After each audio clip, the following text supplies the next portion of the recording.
Last week was Groundhog's Day, I thought. I just Groundhog Day it. I just did a whole intro and I didn't have half my shit recording correctly, so screw that up. Anyway, we're almost agreement at gmail.com. You can find us on Facebook, on Twitter, on YouTube. Go to your favorite podcast provider. While you're there, give us a like, friend, follow, 5-star review, and tell your friends about us. I'm told that texting it to your friends, so you hit the share button on your podcast thing and text it to your friends. That's a good way to get it to where they'll actually look at it. Unless they're not really your friends, and then they'll just hate us. We are excited to announce that My Other Biz is doing the Hollaroo. We are bringing back a street fair, soapbox derby, and concert series on Central Avenue at the 1200 block, otherwise known as Happy Holler. Go to hollaroo.co or happyhollerfest.com to get more on that. We're racing soapbox derby cars. We're doing a street fair. We're going to have a rock and roll show. So check all that kind of stuff out. We're going to do a show. We got a lawyer, Jamie, in the house. He's sitting in to get us caught up on all things SCOTUS. Maybe. I don't know. Anyway, we'll figure out what we're talking about with him as we talk to him. So, I don't know. Here we go.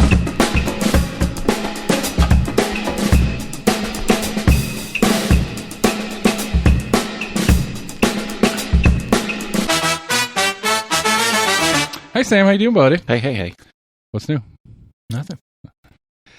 Such a dumb joke, but I can't stop myself. Thanks for asking. All right, Lawyer Jamie in the house. I haven't had Lawyer Jamie in about a year now. Has it been that long? It's been a minute. Having kids, and you're flying all over the goddamn country all the time, so. Oh, it's true. I don't feel bad about it. It's your own fault. Oh, it's true. Going to wonderful places like Ohio. My favorite. But I am going to Miami in a couple of months. Ooh, so. Miami. I know. The city where the heat is on. Yeah. I don't know. That's on my list. That's not on the list of any place. Like, I've never had any desire to go to Miami. That's a very it's a very popular trade show location for the hemp industry as well as the vape industry. They do a couple of like world vape shows every year down in Miami, and they're big shows. And I've gotten invites. I've gotten free tickets to the event. I've gotten free hotel, and I still don't go. I don't want to go to Miami. I still got to plane tickets or drive or whatever, but I just don't want to. I have no desire to go to Miami. I don't like going to trade shows anyway, but that's a whole separate thing. It's not a bad place to go. Go deep sea fishing. Yeah, that might be a better thing to do if I ever make the occasion. So we had a weird week. The Trump's Colorado primary exclusion oral arguments went down Wednesday? Yesterday. Yesterday. Thursday? Yeah, Thursday. Well, 2 days ago to you listening, then whatever. Doesn't matter. And we were trying to... I tried. I really tried. And I guess, like I have a take that I did when it was first going down.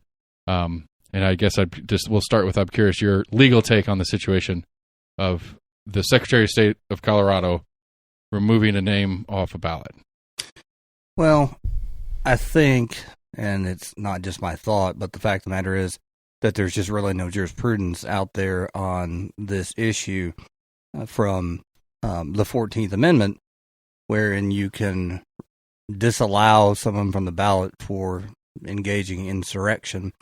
And I did listen to some of the oral arguments. Like I was telling you, I was working at the same time, so I only got just so much out of it. But what kind of struck me is how even-handed the court was in its questioning, which is, as you know, not always the case. And even from the liberal justices, you were getting some pretty skeptical questions of the counsel for the state of Colorado. My guess, if I had to put on my hat and get out my crystal ball, is that the Colorado is not going to prevail. The dear leader is going to prevail in the case, and it, at the very least, is going to be 7-2. It might even be 9-0.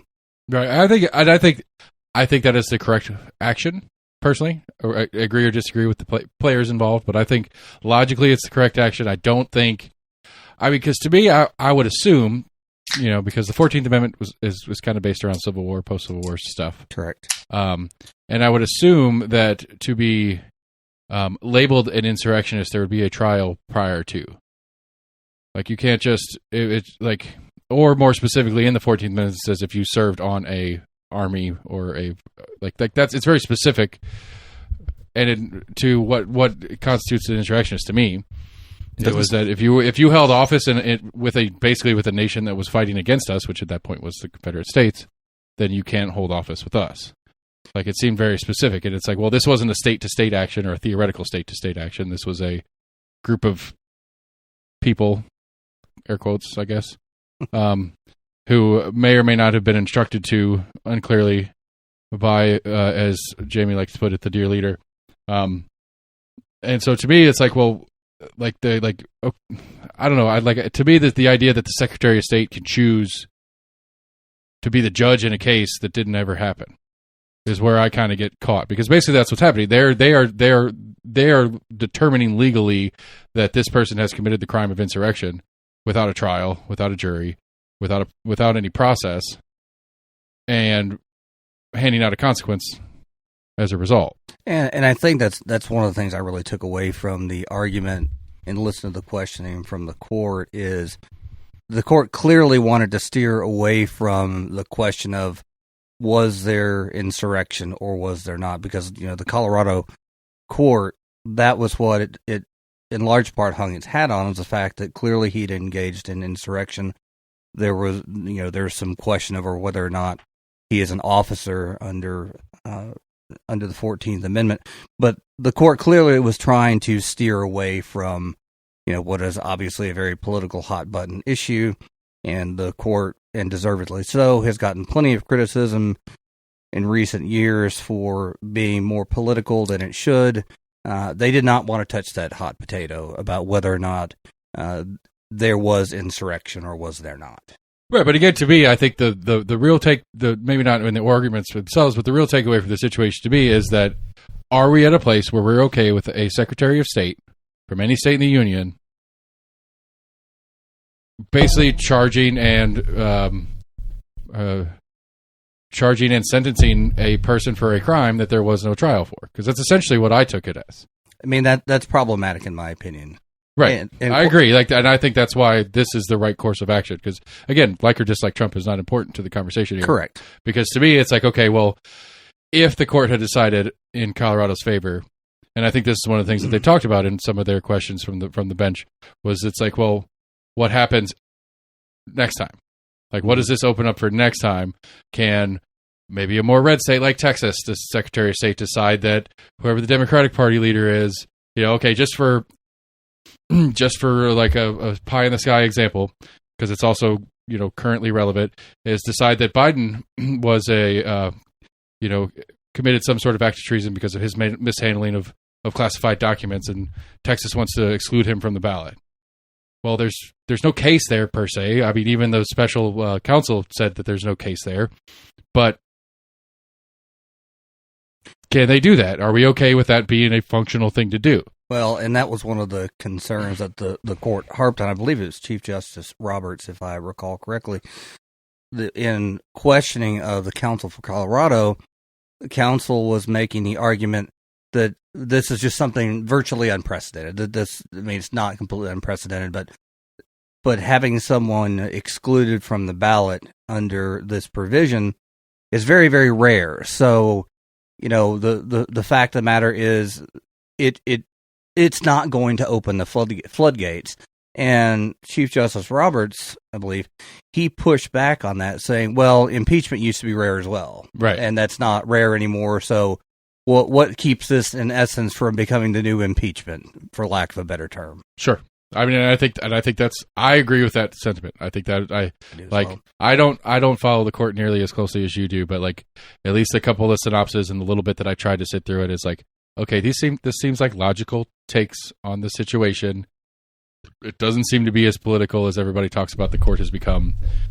It seems to be like there's real questions of, not only what does it say today, but what does it say tomorrow?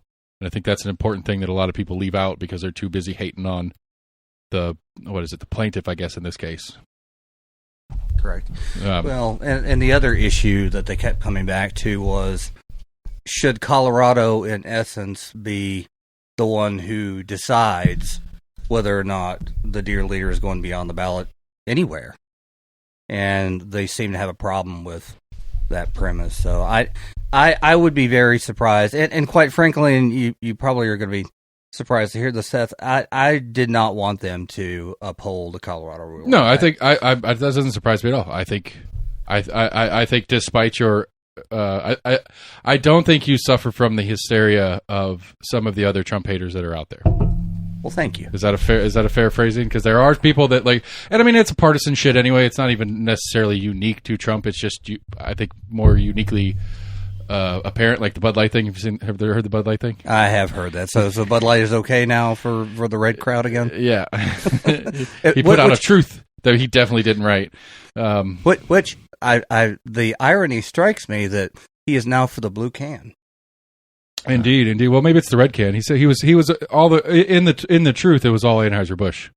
He said like Bud Light once in the whole. Well, whomever wrote it for him said Bud Light once. He was just talking about Anheuser-Busch, which apparently he owns like $5 million worth of Anheuser-Busch stock. Huh. And so it's. Did he mention InBev in Belgium? No. That out? Well, no, but like the whole tweet or the whole truth was talking about how like it's an American company, this, that, and the other. It's like no, it's not. No, it's not. No, it's not. Sure isn't. Not anymore. Not been for a long time, but. Yeah, that was kind of funny. Which is, I mean, just that in and of itself is crazy to me. Like, cause like one of my podcasts was talking about. It's like anybody else on the right, even the tip top of the others on the right, makes that Anheuser-Busch play that Trump just did, and they would get crucified. Oh, for sure. Social media would murder them. Like even like a Cruz, Nikki Haley, like she has a shot with the presidency thing anyway. But no, like doesn't. Nikki Haley would get just burnt at the stake.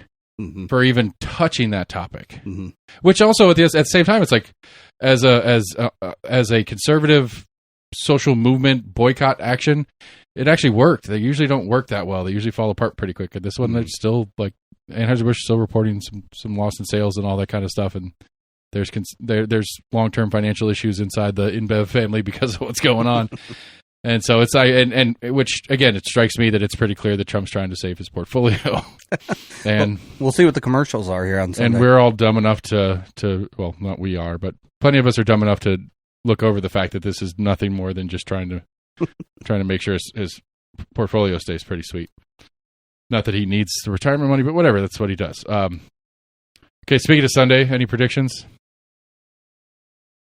I predict that Taylor Swift will make it back, and the coverage will be more about her than the Super Bowl. What was her last album called? I don't know. 13. Sure. So we were talking about some of the conspiracy theory crazy stuff that's going on. Right. I saw a video today. It was pretty hilarious. This guy's like, it's like, so who's playing the game? 49ers. What's 4 + 9? 13. How many hour flight is Taylor going to take from Tokyo to Vegas? 13.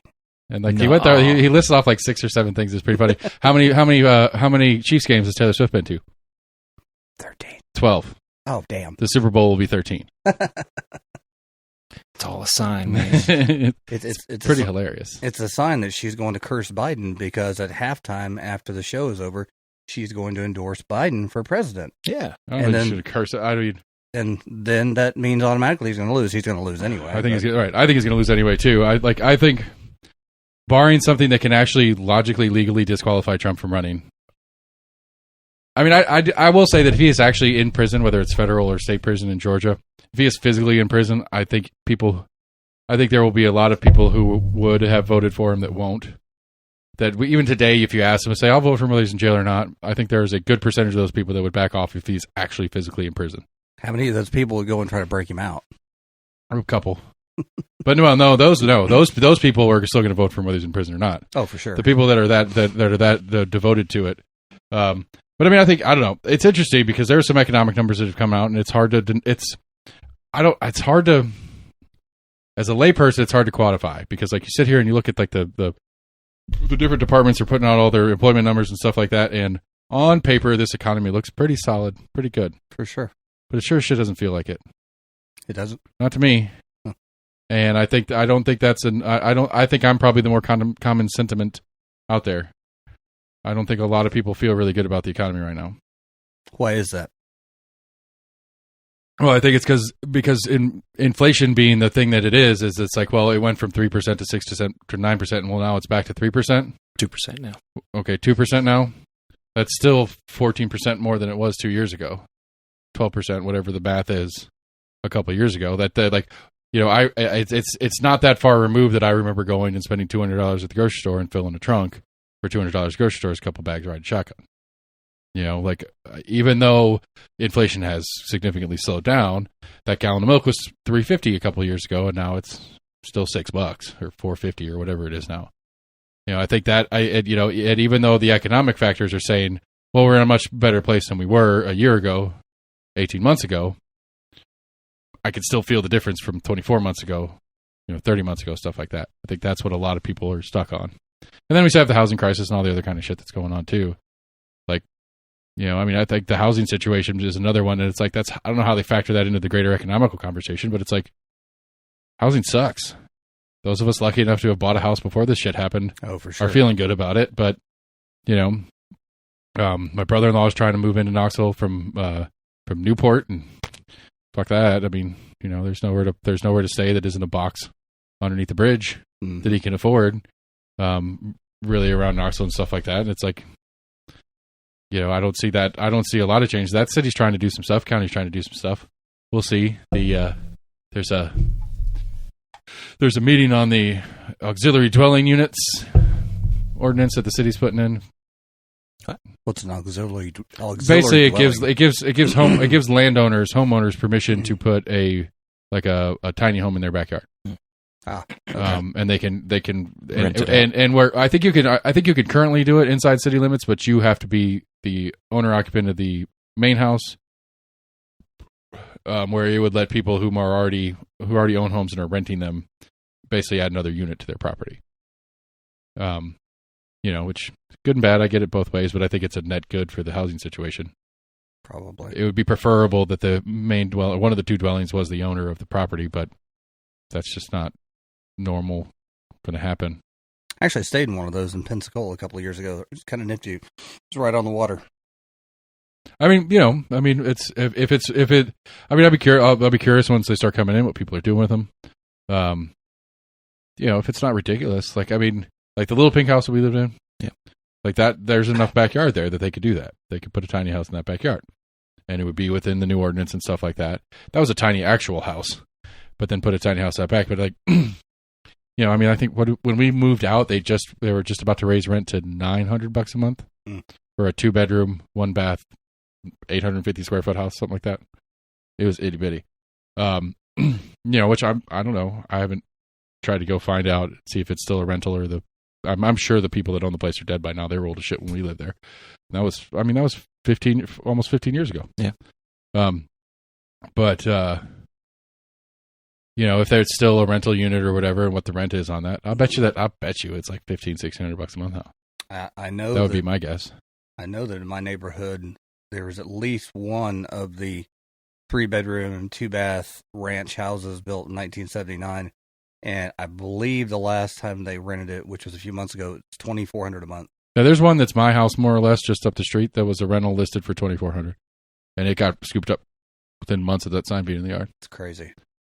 I know. It makes me wish I had somewhere else to go so I can rent this place. I just don't have anywhere else to go.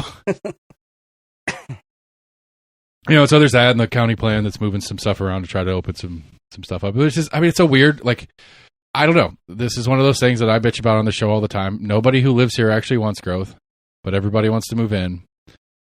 Can't legally. There's not really a lot of things that the city or the county could legally do to keep people out. They can disincentivize by raising taxes and shit like that to make it a less desirable target. But other than that, people want to move here, they can move here. And so it's like, well, you can't, on one hand, complain about high rents and high cost of homes and want affordable housing and stuff like that. But then also, how do you stop it? There's only ways to stop it are ways that you're not going to like either. If you don't like housing prices going up or rents going up, the only really option that we have governmentally to do anything about it would be to disincentivize people to move here, which really, to me, there's not a lot that, it's not like the county spends any money on the fucking roads anyway.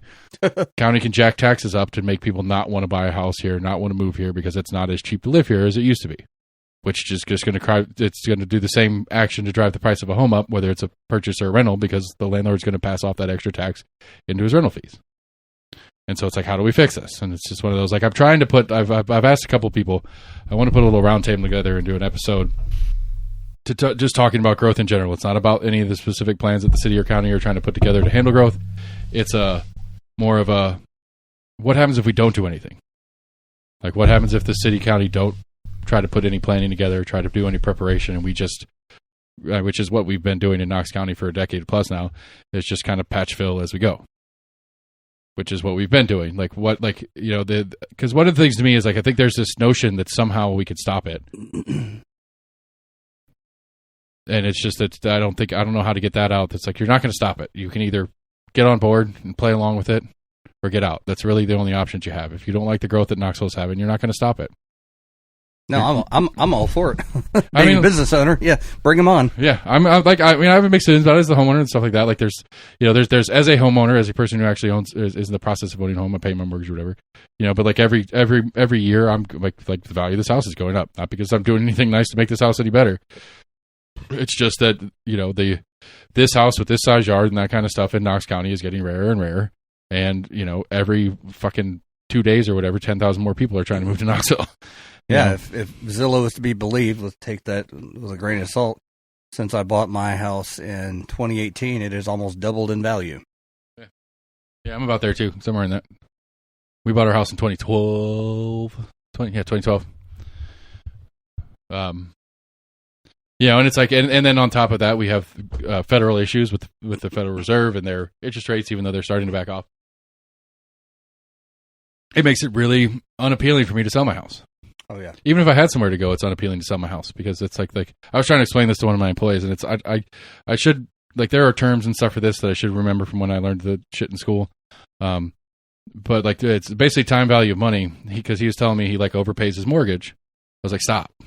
He's like, what do you mean? It's like, I want to pay my mortgage off. So it's like, stop, dude. You got 20 something years left on your mortgage. He's like, yeah. It's like 10 years from now, your extra $100 is going to be a huge percentage less of your total income.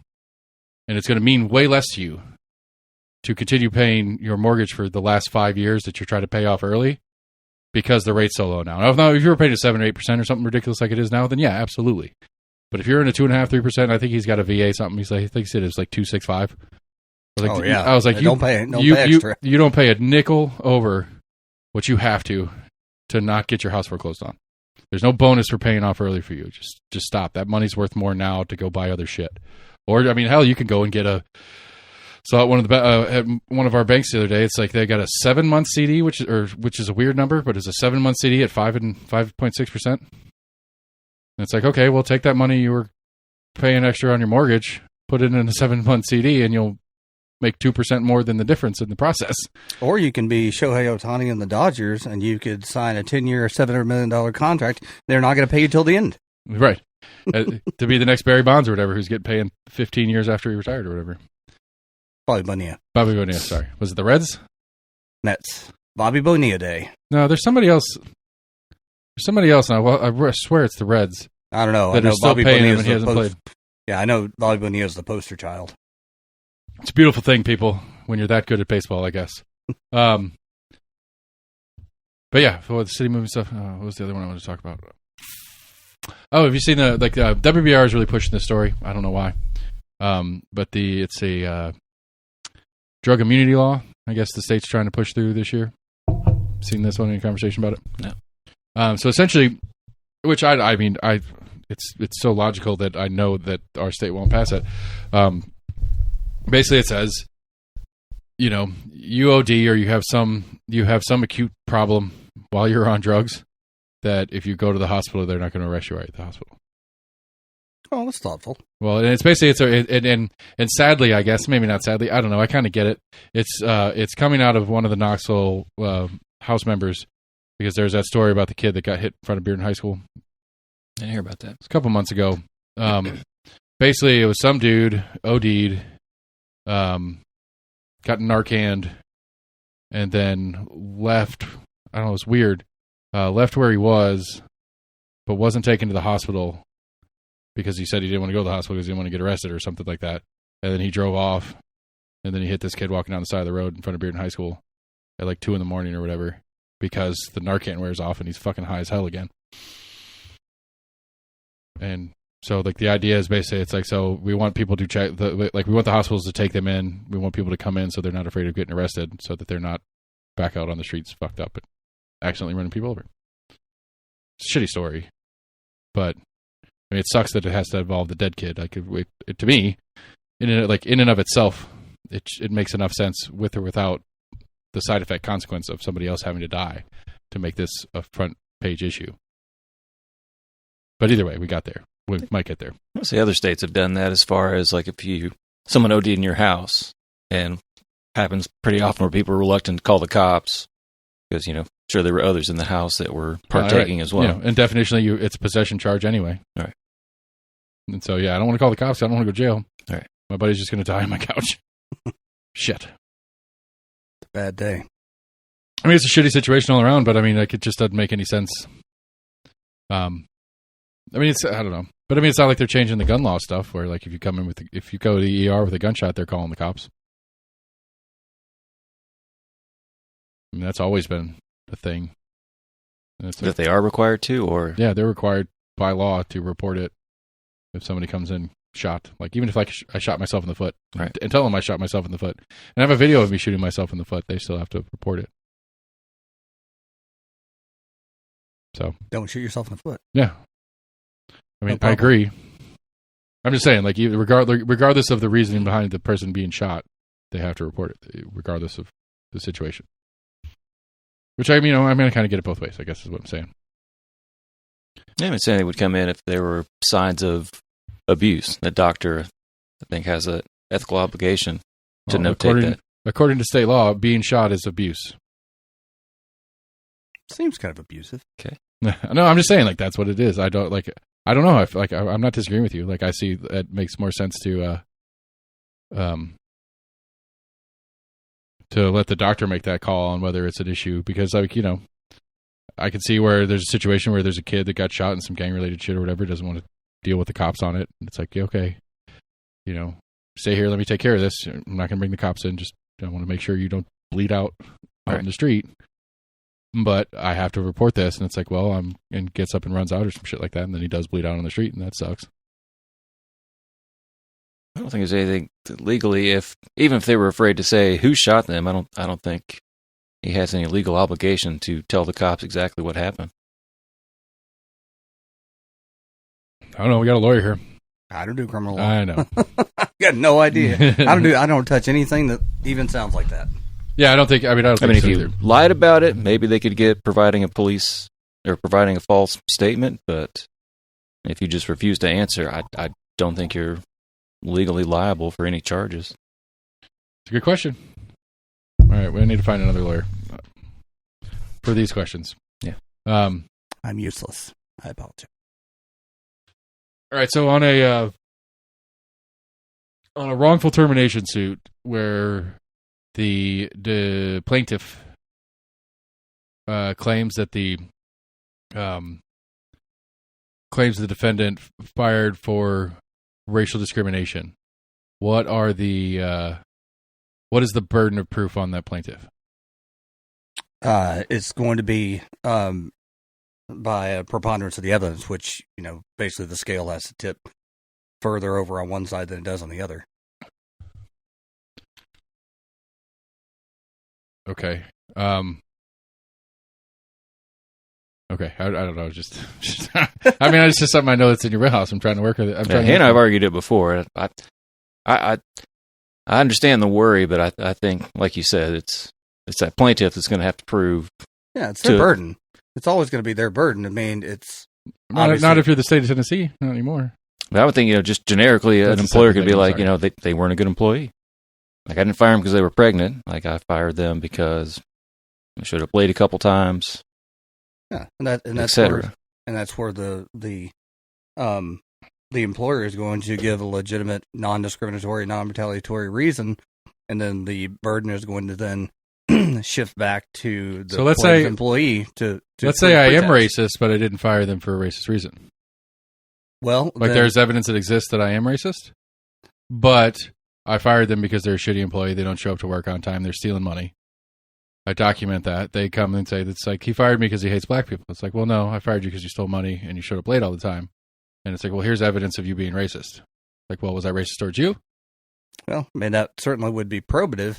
In a race case, that's going to be mixed motive, so it doesn't have to be but-for causation. So if race played a part of it, now I'm not saying whether it did or it didn't. I mean, obviously, if you, in this fact scenario, you are racist, that's very probative that perhaps you fired them for race. But were you the one who hired them? Were you racist when you hired them? And then all of a sudden it became a problem later?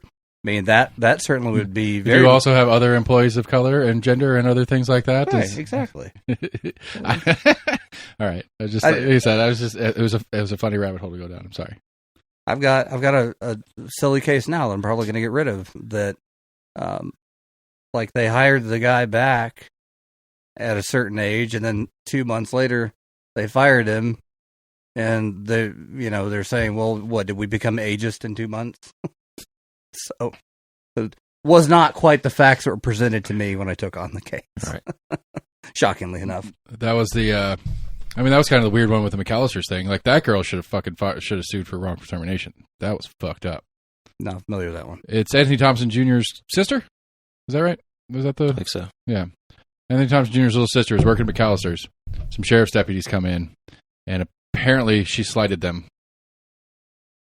It's very unclear. There is really no evidence to say she actually did. At least her coworkers, and her manager at the time said no, her shift was ending. And so instead of taking the next couple of customers, she handed it off to the next person and left. Well, the cops took that as her refusing to serve them. To which Kimberly Glenn, the sheriff's office communications director, puts a tweet or Facebook post out about how this McAllister's was hateful towards her cops, and the McAllister's fires the girl, and all this kind of shit comes out. Nobody, you didn't hear the story? No, I haven't heard anything about this. No, yeah, it's a crazy story to me. Huh. Interesting. Might have been when you were still out of town. What? Might have been when he was still out of town. No, it was like a year and a half ago. Yeah, I was still gone a year and a half ago. Were you? Yeah. No, I thought you were back then. You're right. I'm sorry. My bad, bro. My pee. I was going to say, if I was here, I would hope that would have been on my radar, but no, I didn't hear anything about that. Yeah, and so so they end up terminating her in this whole big mess, but their reason for terminating her is because she was 15. It's like, well, you hired her and she was 15. Mm-hmm. Well, it's not illegal to fire somebody even if they had refused to serve police officers. I mean, you can, that's legitimate reason. You can fire them all day long for that. Right. It's not protected conduct. I agree with that as well, but but that's just it. But they put out the reasoning that it was an underage issue. It was an age issue, and it's like, well, that's obviously not true. Yeah, it sounds like bad PR. Yeah. They finally wanted to abide by labor laws, not have her work past 8 p.m. Yeah, again, but I mean that and I don't remember the particular details of, because it was like at 2 p.m, I think, if I remember right. So it wasn't like it was like she was running up to that 8 o'clock where she had to get off. I was about to say, now that would be a different scenario if she was trying to leave, not to violate the FLSA, and then they fired her for that. Now you're cooking. Yeah, it was a crazy ass story. And it could also and been then the last day of after a work the fact week. is when we figure out who she is in relation to, it's like, I bet she does hate cops. I'd hate cops if I was her too. They killed her brother. Maybe a different exact uniform, but it's all the same. I mean, they all look the same. That's why they dress like that. The cops, people, relax. It was not a racist joke. But you said you were racist a few minutes ago. Oh wait, that was a hypothetical. Right, I said, what if I were? Hypothetical. But that was a crazy. Yeah. I think it was like the state health director that got fired and ended up suing. They tried to say they fired her for cause or whatever. But she had on her side all these, the past, like, every 6-month evaluation, like outstanding work, exemplary work. I mean, I don't know. Like, you can't tell me I'm doing a shitty job when all my reviews, you guys are saying I'm doing a great job. File, people. My argument would be, I just don't want you to work here anymore. I don't need to have cause. Legally speaking, in Tennessee, at least, I don't need to have cause as long as my cause isn't a certain number of things. Yeah, it's just like, could be a good reason, bad reason, no reason, as long as it's not a discriminatory or retaliatory reason. And what sucks about this, and I get it, like I understand the premise behind some of this stuff, but what sucks about it is, like, what I have done trained my managers and other managers I've worked with in the past, that you don't say why. You just say, this isn't working out, you no longer work for us. And it's like, it's like, it sucks, because some of it's like I've fired some people that I liked a lot, and they're like, it's like, just, you're not a good fit for us, this kind of stuff. We want you to do well. Like, I want some criticism for you moving forward, like doing a post interview or whatever they call it, or something like that. Just to, like, I would appreciate that when I've gotten fired before. Like, why? Like, talk to me about it. Let me see how I can improve as an employee for my future or whatever. But it's like, nope, don't talk to them. Just say you don't work here anymore. take anything, the keys, anything that they have access to our stuff with, and just say bye. Which I think shitty. Like, it's a shitty way to fire somebody, but I have to protect myself legally. Never let them hang around. I made that mistake. Yeah, we've got a guy that's become a problem, and I've had to ban him from the property. And it's just like, it just sucks. Like, I hate it. I don't want to, like, it's just like, I mean, come on, man. You know, like, it sucks. I'm sorry I fired you. I didn't, you know, but you were doing things that we explicitly told you repeatedly to stop doing, and you continued to do them. You didn't take it seriously, and we said bye. And we were perfectly happy to let you come hang out and be friends and do whatever moving on. But then you got all weird, and you just became weird, and now I had to be like, dude, don't come near my shit anymore. And then told all the managers then, it's like, if he comes in, tell him to leave or you're calling the police, and then actually do it. And how's that working out? Well, it just happened yesterday, so we haven't. Oh, okay. So far, we haven't had an incident. You know, but yeah, he's fucking cussed me up and down on a message back and forth, and it's like, okay. I mean, that's fine, man. I got better shit to worry about than you hating me, but you know, you leave my staff alone and you stay out of my buildings, and you could say whatever you want to me. I won't even block you on my phone. You can just keep texting me about how evil I am. Keep that record. Hell yeah, that's part of it. You are Lord Seth A. Barber. I am. That's right. According to the city of Knoxville. So, in the intro, I did this thing. I got this whole big event we got going on in April, and so sometimes I do and don't. Like, I just randomly, depending on stuff, I'll just sign. Sometimes I sign as Lord Seth A. Barber. Sometimes I just sign as Seth Barber. And so on the road closure form document, I signed Lord Seth A. Barber. Jeez. And so I got our official permit from the City of Knoxville Roads Department, signed for by Lord Seth A. Barber. Printed from their hand. I'm more legitimately lordly every day. And so. Fabulous. I think it's fun. I think it's hilarious. I don't know why you got to hate on it, bro. You're a lord too. Own it. It's not legally viable, so I won't sign a legal document. I was thinking about it. I was filling some paperwork out, and it asked for known aliases. And I was debating on whether I needed to put it in there. And I did. Of course, you have to. Yeah. AKA Lord. AKA Lord Barber. Yeah. Fun fact, I'm both an Esquire and a Squire. Oh, yeah? Yeah. How do you get the Squire? I know how you get the Esquire. The Jack Daniels Distillery. You can become a Tennessee Squire. I had that happen, gosh, it's been 20 years ago. You have to have somebody who works for Jack Daniels to sponsor you. And then you actually get a plot of land on the grounds of the distillery. It's about the size of, a dime. Right. And you get a deed on it that says, whatever your name is, Squire, Jack Daniels Distillery. I like it. See, it's cool stuff. Yeah, it's fun stuff. And yours is alcohol. Mine's like saving trees, so my cause is better than your cause. Well, that's debatable.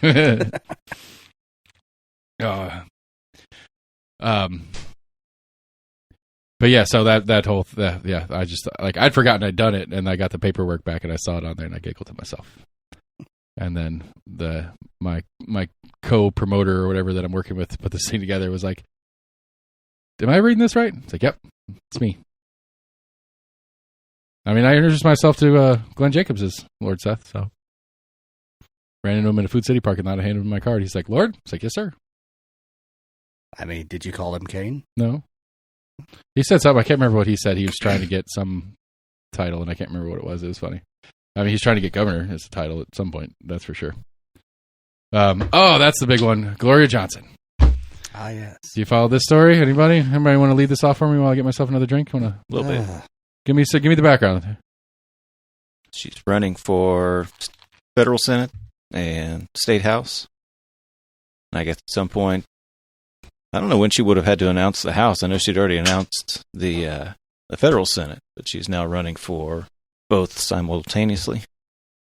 Well, I mean, we all know what she's not going to win. So the deadline is like March 1st for both those races, I think. And so there's a lot of interesting parts and pieces in play. I did email my man Chris Davis. You got your mention. Keep jogging, buddy. You can do it. Basically, he doesn't know. It's kind of like the state gives me a list. I put the list on the ballot. It's up to the state and the judges at the state level to correct these. If it's a county level thing, there is some stuff like he sent me a breakdown. Like you can run for 2 federal offices at the same time. You cannot run for 2 state offices at the same time. You cannot run for 2 constitutional county offices or 2 county-wide offices or district-based offices that are county-wide jurisdiction. That would be my joke about running for County Commission District 4, which would be me here, but also one of the at-large seats that's county-wide. So you can't mix those, or I couldn't run for at-large A and B at the same time. All right. School board can't run for shit with school board. Like you can't run for school board and anything. That is very explicit in Tennessee Code Annotated 49.2.202A2. For those who want to look it up, you can run for county office and federal office or state office at the same time, which is what Gloria is doing, except for running for mayor. So you could not, like Mayor Jacobs could not run for governor and mayor at the same time, but he could run for county commission and governor at the same time, is what I'm reading this as. Could he run it for governor and senator at the same time? I believe so. These are all very specific. I mean, and you would think, you would think the answer would be you just can't run for 2 things at the same time. I mean, and to me, like, yes, I think it leans heavily on the fact that I think the Democrats at large, and Gloria specifically, knows better than to think she's going to win that Senate seat. And Gloria's like 62. She's got health problems. She hasn't worked outside of her House seat for like 6 years. So my take on it, at least from kind of some different conversations I've had with, the Compass guys, Matt from the old Democratic Party chair, and a couple other people I've mentioned it to, and gotten their takes and kind of congealed those into my own, is that unfortunately, or fortunately, I don't know. Unfortunately, I think is the right answer. Gloria has a financial incentive to keep some seat. And if that Senate seat is not, and now that Senate seat is a significantly more financially profitable one. It's like 10 times more annual pay. But she's all but a lock to keep 89. And so, in her position with her personal needs put into play, and this is all conjecture on my part. I don't know this for a fact. She hasn't told me with her mouth, but with her personal needs at play, I think she doesn't have a choice but to make sure she at least keeps that 89 seat. Or at least she doesn't feel like she has. I don't know. I'll ask her. She stopped answering my calls like I told you a couple weeks ago. Because she's too busy with her Senate race. And now her state house race. Full-time job. Yes, the Burchett seat not up anytime soon? Well, and she can't. Burchett's on the ballot right now. Jane George, who was our second interview ever on the podcast, is running against him, at least on the Democratic side. I think he might have a primary challenge too. I heard rumor of. I heard that. I can't remember who it is. Which I'm all for. He's just become a loon. I don't. Yeah. Did you? I did a show with him. Oh, did you? I went in his office and did a show. I met him on the tarmac at Reagan years ago, right after he assumed his seat. He seemed nice enough, but his actions, the way he has voted over the last several months, has kind of put him in the which ones? Matt Gaetz and Marjorie Taylor Greene crazy people. Which one? Like which one specifically? Like the Kevin McCarthy thing. Yeah. What was the one that led up to it? What was the straw in that in his recall? He worked with Democrats to pass. I think it was a continuing resolution. Oh yeah, that one. Okay. I mean, I don't know. I don't follow the federal as close as I probably should, but Burchett has always been a fiscal hawk. Like he's always been about we spend too much money, we don't bring enough in, and I don't want to raise taxes, so we're not going to bring any more in. So we need to stop spending money. And so, Gates friendly or not, that's in his standard wheelhouse, I guess, is what I'm trying to get at. And I think politically, in the grand scheme of the political fame, and I don't know if he has a future political goal other than to keep that seat. I think it certainly raised his profile a couple of degrees, and it didn't really cost him anything. Oh, of course. I think it was a very smart political move because it's not out of character for him to vote against anything that is further deficit spending that's normal for him, and he gets a profile boost to go in going into an election cycle. And apparently, he got attacked by Kevin McCarthy. Yeah, allegedly. Get shoulder checked. Yeah. I mean, you'd think there was a fucking wrestling match in the state house every weekend or whatever when they're there, poking and prodding and knocking elbows and all that shiz. Maybe they should. Maybe we should brawl this shit out a little bit. I'm not saying who wins the fight wins the argument, but let them beat each other up. Who cares? Be more British about it. They get a little spicy. They do. I've always thought that. I've always thought like the president should have to sit down and kind of get grilled like the way they do in the. Oh yeah. I don't know what they call it. It's a smaller form of the House, or is that just the House of Lords? House of Commons, I think. Maybe. I know they have like Lords or Commons. I know they've got two houses. I think kind of like we do. Yeah. But they bring the prime minister in and then like basically give him shit, right? Yeah. Yeah. And it's like almost every fucking day he's got to sit there and like go like back to back like questions and like respond to these people. I mean, can you imagine Biden doing that? I mean, he's a well-meaning older gentleman. All right, so I do want to attack that on a couple different ways because I'm very interested in some takes on this because that quote, if I actually have a little more context on that quote somewhere here, where'd it go? Oh man, did it make him mad? Woo! Lit him up because the full excerpt that includes that. Here we go. So the full excerpt from the report or whatever it's called that the AG or was it special counsel put out. Mm-hmm. All right. We have also considered that at trial, Mr. Biden would likely present himself to a jury as he did during our interview of him as a sympathetic, well-meaning elderly man with a poor memory. Based on our direct interactions with and observations of him, he is someone for whom many jurors will want to identify reasonable doubt. It would be difficult to convince a jury that they should convict him, by then a former president well into his 80s, of serious felony that requires a mental state of willfulness. So this special counsel is a Trump guy, obviously fairly partisan guy. Apparently, I didn't know this part, but apparently this guy's a pretty Trumpy guy, whatever you want to call it. Which begs the question why Merrick Garland would have assigned them to this case in the first place, but probably to make him look unbiased. But so to me, there's only two ways to take this quote.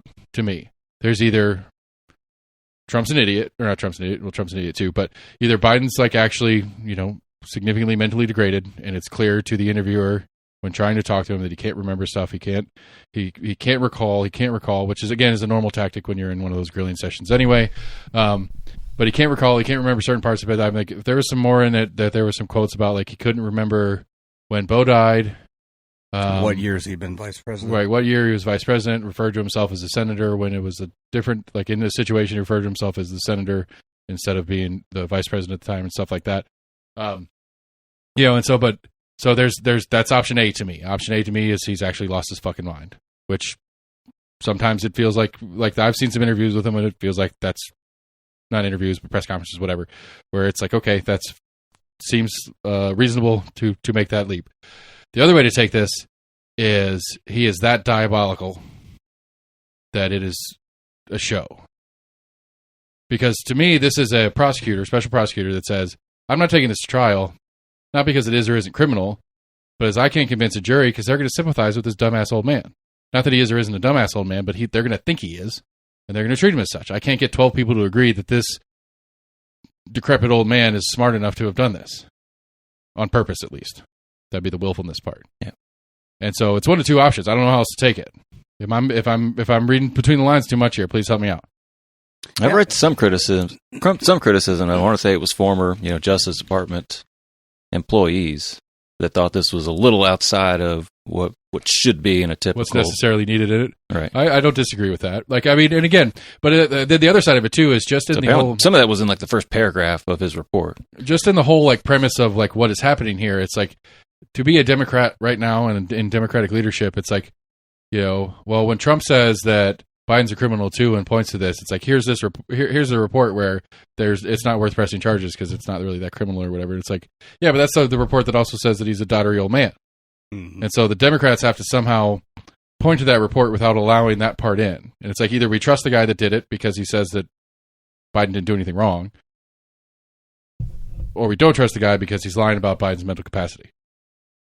Like the Democrats are in a weird spot with this. And that might be because this guy is that smart of a partisan hack that that's the dish he served because he could. But he was smart enough to be like, okay, guys, I'm going to give you a complete trap. You're going to like my answer on the official side of it, but you're going to hate the content. And every time you reference the answer to the official side of the legal thing, you're going to have to dodge the trap that I set inside it. Or you're going to have to throw the whole thing out, and you can't defend your guy against my guy who's going to be saying, well, I didn't do anything wrong either, just like Biden didn't do anything wrong. Well, and the optics aren't good with the actual documents as well. I was looking at that today online, those photographs and the box falling apart. And, yeah, the decrepit, talking about the decrepit box in his garage as opposed to the boxes in the toilet at the South Beach Palace. Look, the question to be, and this is the simple question: if I had a box of classified documents in my garage next to my not Corvette, whether I was participatory in the process of getting them back to where they belong or not, I'm going to jail. There's no fucking way I'm not going to jail. Possibly. Because you're not a decrepit old man with a bad memory. Right. Not necessarily. That's what it is. I mean, just with any crime, there are levels to the actual crime itself. I may not go in as long as another guy who has a similar situation that tries to lie and say he didn't have them, but I'm still going to jail. Well, how did you get the classified documents? One thing of having it, and then if I had access to them previously but took them past, because it's not like, because that's the thing to me about all this. It goes with the Clinton one too. It goes with the Trump one. This isn't a partisan thing to me. I assume, and this might be my fault, this is something that I've caught myself doing a lot. I give more credit of intelligence that may not actually be there. But I assume that in the process of like an orientation when you're a freshman senator or something like that, and you're going through the getting your your classified clearances and stuff like that, that they explain to you. Classified level X means this. Classified level Y means this. Classified level A means it doesn't leave the fucking room that you're looking at it in, ever. Like, I would assume that there's somewhere in that process where they at least give them a feel of, like, certain things there are levels of classification, but when you get to this level and up, like, it can't leave the room, it can't be this, you need to have a second person, whatever. I'm sure that they're taught this somewhere in that. I don't know about elected officials. I mean, I would hope so. I can tell you that when I got my security clearance when I went to work for the government, they did explain that. These are the levels of the documents, and here's what you can and can't do with them. Like, we had a guy that used to work for us that was an engineer. He was way too smart to work for us in the first place. He got burnt out. He was in the Army. He was doing some contract stuff overseas, and then he was doing some contract stuff here in the States, and he's just got burnt out, always traveling. He wanted to stay at home for a while, and so he spent about 2 years with us. Way overqualified to work for us. Great dude. Had fun. And then a buddy of his took a job at ORNL and said that they were looking for some more engineers and called him up, and he said, yeah, I'm interested, and went and interviewed with them. 3 different interviews with FBI and or came in to check up on him and his 18 months or whatever he worked for us, like, wanted to know all sorts of stuff, and like, I was digging documents out of holes in the ground that I'd forgotten that I even had, his hiring process, copies of this and all this kind of shit, for a basic engineer at ORNL. Not that ORNL is not serious and secretive and whatever, I get that, but I'm just saying, for that guy. But we're talking about, a longtime senator, a first lady, and then senator, and then secretary of state, somebody who's been in the thing for a long time. Like, I'll give Trump a little bit of a pass because he had very little experience in it comparatively. But I mean, I think everybody else does it too. Like, I said it at the time when the whole Trump thing was going down. I think if you went to the Bush's house, either of the Bush's houses, I think you would find random stuff that was classified that they have in their house if you dug around and looked for it. I mean, Pence had a bunch of stuff. I think if you went through it, I would think you could go to some Secretary of State's house and they have some random shit, that was classified stuff that they took home when they left and stuff like that. Maybe they didn't think about it like it was like, this didn't need to be classified anyway, I'm going to take it home. Whatever. But again, my point is, if I was, I go back to the reference of the dude that leaked all the cyber shit on one of the gaming platforms. Tahira. Yeah. No, this was just some Air Force reservist in Virginia. Oh, right, okay. Tahira. Yeah, I mean, that guy got scooped up. He distributed it, which is technically legally worse. Yeah, that was bad calling. Just for street cred on a video game chat board, but I mean, that guy's in jail right now. Like, and he's going to be sitting there for a long time. And it's like, well, what's different about him and Trump or Biden in the cases we're talking about? The one thing that this guy did was he distributed it. But the one thing that both current and former president did was not properly care for classified materials. Well, allegedly, which is a crime. Allegedly, the dear leader distributed it too. Yeah, that's true. I did hear some stuff that he was showing that off, and him and the Saudis scared the shit out of me. I won't lie. I just don't like. Again, we've said this 1,000 times. I haven't got to say it to you yet. What the fuck is wrong with us? Like, how did we get to that? This is this. Like, how are we doing this again? Like, I know I've said that I like it. I know I like it because of the chaos for it, but it also makes me really sad. Makes me sad like Taylor Swift and Travis Kelce makes Sam sad. It makes Sam sad how much we have to talk about it. It's sad. See the sad face? Yep. It's distinctively sad. Yeah. I really wish, and you obviously know, Seth, I am no Republican, at least not in the current form of whatever that bullshit party's become. But in theory, if it were actually, and it won't be, but if it were Biden versus Nikki Haley, I'd have to think about it. I really would. Right. Well, you don't have to think about it, Kurt. No thought required. Like, I don't know. Like, I mean, because like, you know, we actually have a weirdly semi-viable third party at play with Kennedy, but that's not any better. Nope. You know, and what makes it in the current picture, in the reality of the current picture, I love Kennedy in this race. Because the cope by whichever party loses on fucking Kennedy is going to be hilarious. It's going to be Trump wins.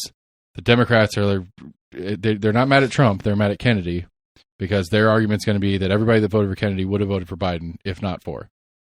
And then the inverse, whichever it works either way. The DNC's going after his super PAC right now for, I guess, working too closely with his campaign. Yeah.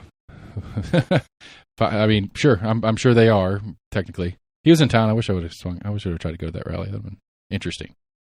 Here's the other question too: is Joe Manchin going to sweep in and become the third party du jour? I don't think he's got enough national backing. I mean, again, this goes back to what we were talking about on the old Burchett thing. For being that thorn that he was, especially to Pelosi and that set of the House, he has much more national name recognition than most House members. Like you have the Gates, you have the Marjorie Taylor Greens, you have the Boebert or whatever it is on the Republican side that are like national figure names out of the House. Like, I mean, how like those three names are bigger than the Speaker right now. I think Boebert's gone. Is she? I think so.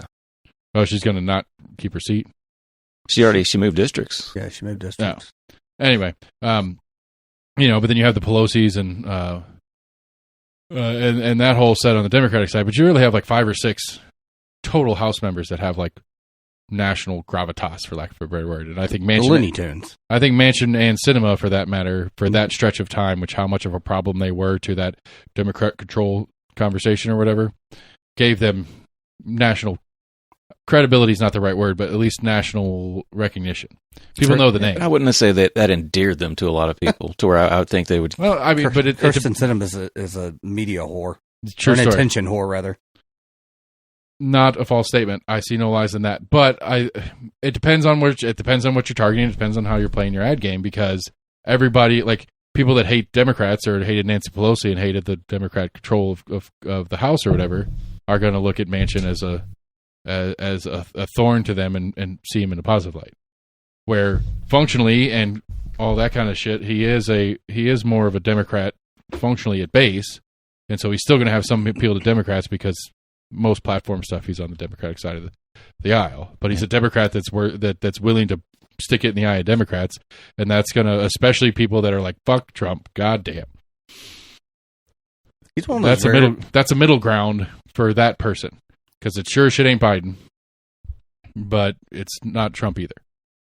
He's one of those rare breeds anymore that used to be referred to as a centrist. Yeah. Not many of those anymore. They can't get elected.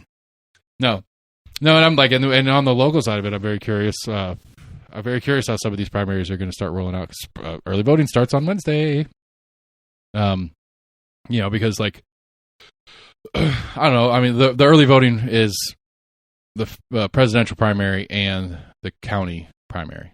We don't have the state and federal primaries other than the president's on this one. Tennessee's open, Tennessee's open primary, right? Is it? Technically, yes. Okay. Technically.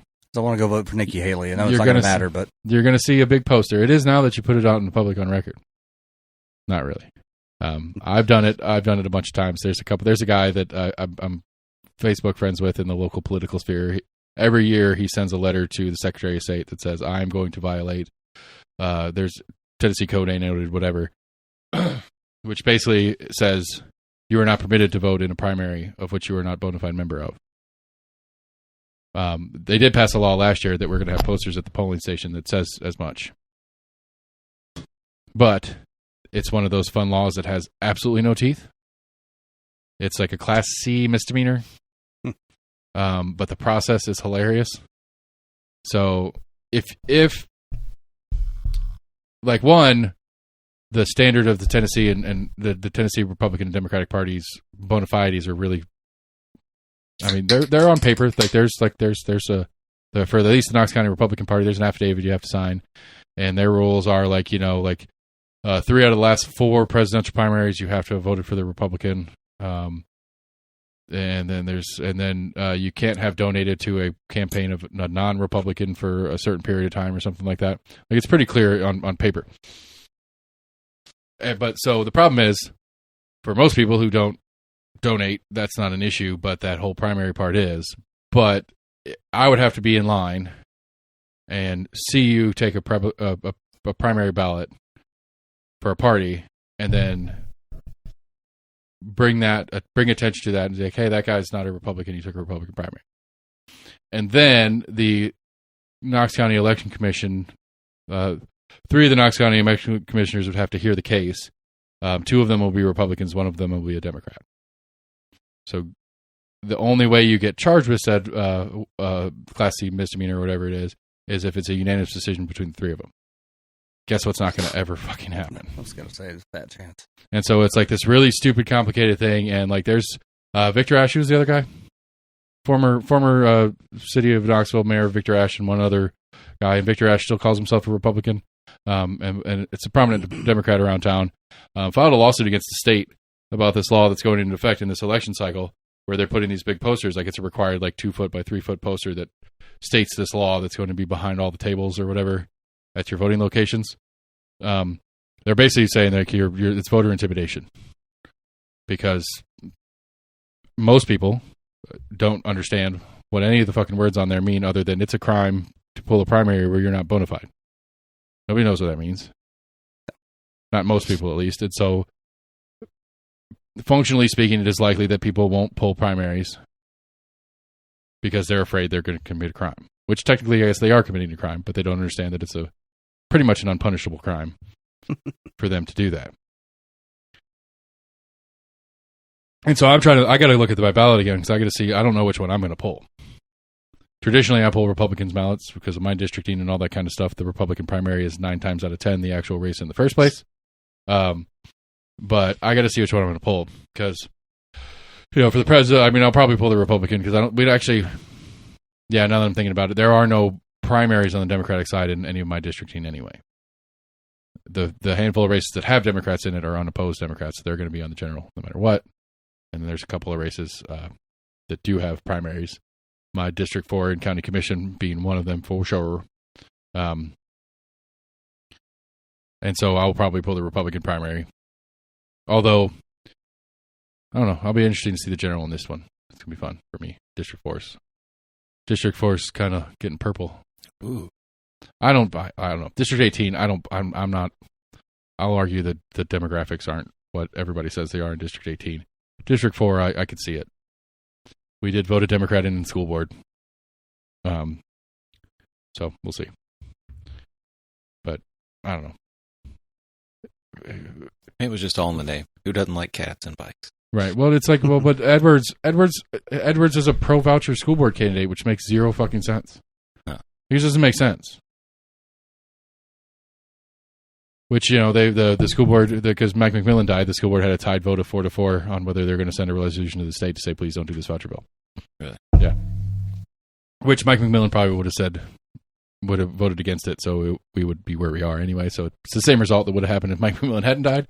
But there was a Jennifer Owens introduced a resolution basically saying the Knox County School Board is requesting that you don't move forward with this voucher bill as planned. Which gets into the interesting argument of, I don't know. Like, I don't know. I go back and forth on it. Like, I'm weird on vouchers and shit like that anyway. But, Jennifer Owen in her arguments for why they should pass this is like, it's our job to protect and grow and try to make the best possible public schools we have. And where, especially knowing Jennifer, that argument is based in she believes that over time, this is going to turn into they're taking money out of the school budgets to put into private schools. It's essentially what, that's not true technically yet, but her theory is that over time that's what's going to happen, which is probably true. And so in her mind, protecting schools is protecting the income of Knox County schools. Which, I get it. I follow that logic. Makes sense, I suppose. But it still goes to that question I love to ask school board people. It's like, well, vouchers are coming whether you like it or not. It's just going to happen. How do you make Knox County schools my choice as a parent instead of my default? And the only answer to that question is vote Democrats into the state so that we can get this voucher bill killed.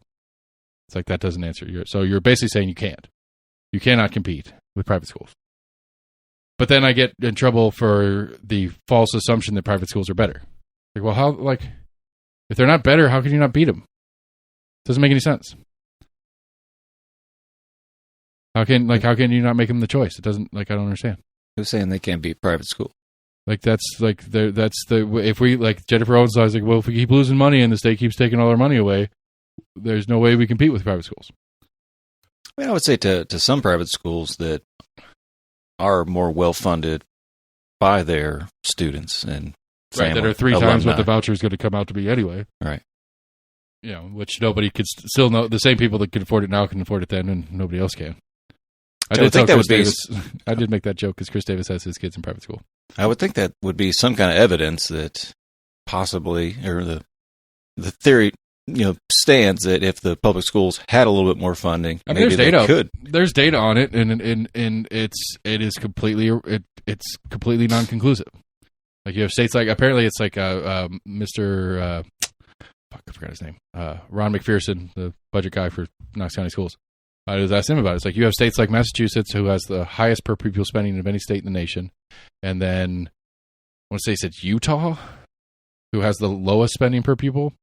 And by the metrics that the federal government uses in the education system, they're about equal.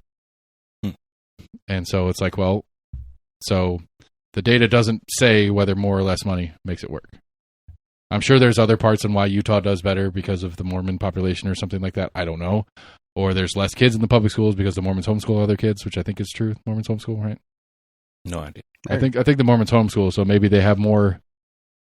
Maybe they have less kids in the school, so it's easier to manage. Even though they have less spending per pupil, it's still, you have that law of diminishing returns. The bigger you get, the less you're going to get out of each individual part and piece of the machine. I don't know. I'm sure there's other factors at play, but at least on the aggregate, there is no evidence to say that spending more equals better results. At least according to Ron McPherson. This is not my stake on it. This is what Ron's telling me. Now, that has been 2 or 3 years ago now. I haven't talked to him in a while. I've heard similar comparisons of public versus voucher schools. Or charter, not voucher schools, charter schools. I don't like that phrase. This is one of those that the more I've learned about it, that's another one we need to take out of the lexicon. A charter school is just a public school adjacent. They follow all the same rules. They have all the same regulations. Everything. They're just a public school that allows a better PTO. Is really all a charter school is. I thought there were some state and federal, school-related laws that they weren't necessarily obligated to. They're not under the employ of Knox County. The teachers and administrators and all that are not Knox County employees and stuff like that. But all the state regulation standards for schools they have to follow as well. Because I know one of the big talking points of refusing the federal funding, or Tennessee House the Tennessee Congress wanting to refuse federal funding was they were trying to get out from under that umbrella of having to abide by certain federal laws. But that would apply to both charter and state schools. Knox County schools would And so, like, if the state gets away with it, the federal laws on special needs student requirements and stuff like that, things that we have to have available for students with disabilities or whatever, that's according to federal law. Right. The argument from the state is if we just quit taking that money, they can't hold that over. They can't they can't make us do those things. Right. But that would apply to both charter and regular schools, regardless. Because again, a charter school is just a charter school is just a public school that's semi-privately operated. All the money comes in from the same way money is distributed amongst the public schools in Knox County. The same method is used to distribute that school to the charters by the number of students and all that kind of crap. They just have like a single member PTO that is a private benefactor that they put in there. But that private benefactor can't do anything that a PTO can't do. As far as I understand, considered part of that county's school system? Not to sort of like they do for sports and stuff like that. I don't know exactly how they. I mean, yeah, technically, but there's a. I guess the only functional difference is that the application process. They do get to pick and choose, but they cannot refuse for the same reasons. Of not like they can't say we're not going to take that student because we don't have the special needs capabilities to take care of them or whatever. They have to be available for that. But they can kind of pick and choose their students a little bit. But it's a very strict set of rules on that too. And usually most of the charter schools, because of the benefactor that's at play, is they're usually targeting like lower income communities anyway. And so it's usually a net benefit for the county at large because you have bonus money going into a school that needs more money because it's under that purview, which is going to be interesting when the TISA formula really starts rolling in because those schools are going to get more money anyway. And I don't know exactly how that works with charters. The one thing to me about the stupid voucher conversation that really pisses me off, and we should go ahead and start writing a lawsuit on it, is that if the state of Tennessee is going to give me $7,100 for my student to take it into a private school, and the Knox County public school that I send my kid to is only getting $5,500 for my student, I want that other $1,600. Good luck. Like if the formula, like if the $7,100 base, the $7,100 for vouchers is based on the same functional formula, then that same amount of money should go to my kid in whatever school I send him to, whether it's public or private. If that's what the conversation is supposed to be about, it's supposed to be parents' choice. Well, give me a fucking choice. And the only way you give me a choice is if I get to spend the money as I want to. But to me, if you're going to do it, then everybody gets the voucher, and the school that I choose to send my kids to, whether it's Carnes or Bearden or Farragut, gets the $7,100 check. Even with the TISA formula, where certain students would get more because of the different factors that the TISA formula is. So, like there should be kids that are special need, low income, poor neighborhood that are getting $10,000 checks for their voucher check because of the TISA formula, and they should be able to spend that at the school they want to, in my opinion. If it's about fairness and parent choice, then that would be fair parent choice. Is that okay? The state agrees to spend X number of dollars on my kid for school. So would you argue for the inverse as well? What's that? Say like you were saying. Yeah, sure. Do it the other way. So you're talking about bringing the voucher down to the level that they're already spending on my kid? No, let's say you're in a county that the state funds $10,000 per student on average or whatever for county schools, but the voucher's only $7,000. Are you going to fight for that $3,000? No, extra? The public school should only get $7,100 a student. If that's the number that they're giving across the state for the voucher, then that's the number they should give across the state for that student at any school. Because all areas are equal? As far as need? I thought you just said that there are areas that do need more than others. No, the TISA formula has a thing for that, yes. All right. And if they're going to use the TISA formula for it, that's fine. The TISA formula is every student gets X. I don't know exactly what that number is. I'm still confused. I'm trying to figure that whole thing out. But the TISA formula is every student gets X. Let's say for the sake of conversation, it's $7,000. It's not true. It's probably like $5,000. But then there's this whole list of pluses. So if this student has a special need, depending on the specific special need, it's X plus 1,000 per year. If this student lives in, or if this student's school is in a predominantly impoverished neighborhood, that's X plus 500. If that student's family specifically is a certain level below the poverty line, that's X plus another 500. And so, like, that's the whole TISA formula is you keep going through all those little parts and pieces of it, and then you add that up at the end, and that's how much the state's going to invest into that student's education. And so there would be students who are special needs, poor neighborhood, poor family, who are going to get X plus 1 plus 1 plus 1. Or whatever the numbers specifically are. Right. And so if we're going to do the voucher thing, then that student should get 7,100 or whatever the voucher is plus plus plus. And that's what should be spent on them wherever they choose. If it's about parent choice, then they should be able to choose where they send their kids and the money that the state attaches to their kid. No. I'm still going to see is the idea of charter schools is kind of like this shiny new thing that everyone thinks is like charter or voucher? Charter schools. I like charter. I like the premise of charter schools because really what it does to me is it takes the capital investment. It takes the capital investment out of public money and into private money.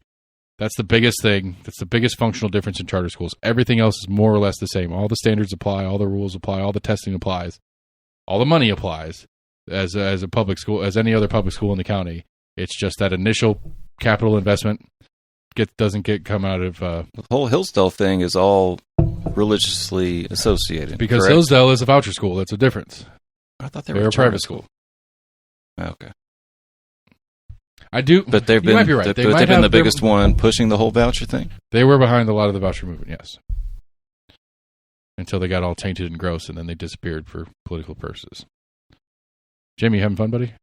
I think this is a topic that you just went. I got nothing on this one. My kid homeschools. I don't think there is a quote unquote. You want the voucher. vouchers, buddy, because they'll send you a $700 to $100 check for your homeschooling. Perfect. All for it. They won't. Yes, they will. We talked about that with Jennifer when she was in here. She said yes, homeschooling counts. Yeah, I thought I'd read stories that they were homeschoolers that were kind of up in arms about this. They're like, wait, no, I'm not going to get money. No. I'll double check, but I'm pretty sure because I talked to a couple different people about it, and everybody that I've talked to about it is pretty confident that it's going to include homeschool families. Because that's one of the concerns. One of the concerns is that, like, you got this 5-family household that's going to get not a great annual income, but a decent annual income just out of their vouchers. I've heard of some that were advocating for, I guess, there were groups that have like a unofficial like homeschooling collective where there's a group of parents, one parent will teach math. I think that would be great. I think that would be a great little functional thing. Because one of the things too, and I think this is where I get on my divide with Jennifer Owens on the topic, as well as any of the other anti-voucher people that I get in arguments all the time. It's like, what's the point? Like, what's the point? What are we doing? Why is it collectively important to us to educate our kids? So we agree that it's collectively important. The real argument is how. Who is the right people to educate our kids? And so if you want to, because that to me is the real argument at play here. The real argument at play here is like, is whether or not you believe the state is the right actor to educate our kids, or whether private entities can educate our kids. That's the real argument to me on why people are so anti-voucher. Because to me, the only thing that makes sense is people that are anti-voucher think the state is the only entity that can appropriately educate our children. And I don't fundamentally agree with that. I don't think Jamie does, since he homeschools, obviously. Yeah, no. And so that's to me that's what the actual argument is that it's like, well, religious schools, like that, or really all this is subsidizing families that can already afford private school. That's the only other argument I think that makes sense on why the vouchers are bad. If the point is to get kids smart, to move on in the world and be functional adults, I don't give a shit how it gets done. Let's do it 1,000 different ways. Who cares? If that's the goal, if the goal is to have smart, educated, civically minded people, public schools ain't doing that. Most private schools aren't going to do it either, because they're going to be in some sort of faith-based indoctrination system, probably, for the most part. And that doesn't help a lot. And this is another one of those, Jamie, that you might get a kick out of, because I think the reality here, but this is me probably giving more credit than is due, is I think the reality here is this is a long-term political game from the right to get more kids into faith-based schooling. Oh, for sure. Which turns more kids into conservatives, which means they have more people that vote for them for the next X number of generations. Without question. Do we have higher dropout rates, lower grades on average over the past 10, 20 years? I haven't really seen much evidence for this quote-unquote public schools are failing children. Okay. I don't know. I didn't say I thought in my phrasing was I don't care how it gets done. Right. I'm fine with public schools doing their share of it. But if the goal is to educate our children, then who cares who does it? Public schools can do it. Private schools can do it. Homeschools can do it. I thought you were just saying public schools can't do it. I mean, aren't doing it or something. I will make my anecdotal arguments about some of the children that I have employed over the last decade of being a business owner, who have gone through our public school systems, right. who really hurt my brain, trying to understand how they don't understand. It's been a problem for me as a business owner. Like I don't get it. Like I don't understand how you don't understand this, whatever this is at the time. Right. And maybe inappropriately I assign that to our public school system. But again, I acknowledge from the front that's anecdotal evidence I'm throwing at the table here. But it's been a consistent issue that I've had. Employment has been a big problem for me. I understand that I run the Lord. Don't have to go far to run into idiots.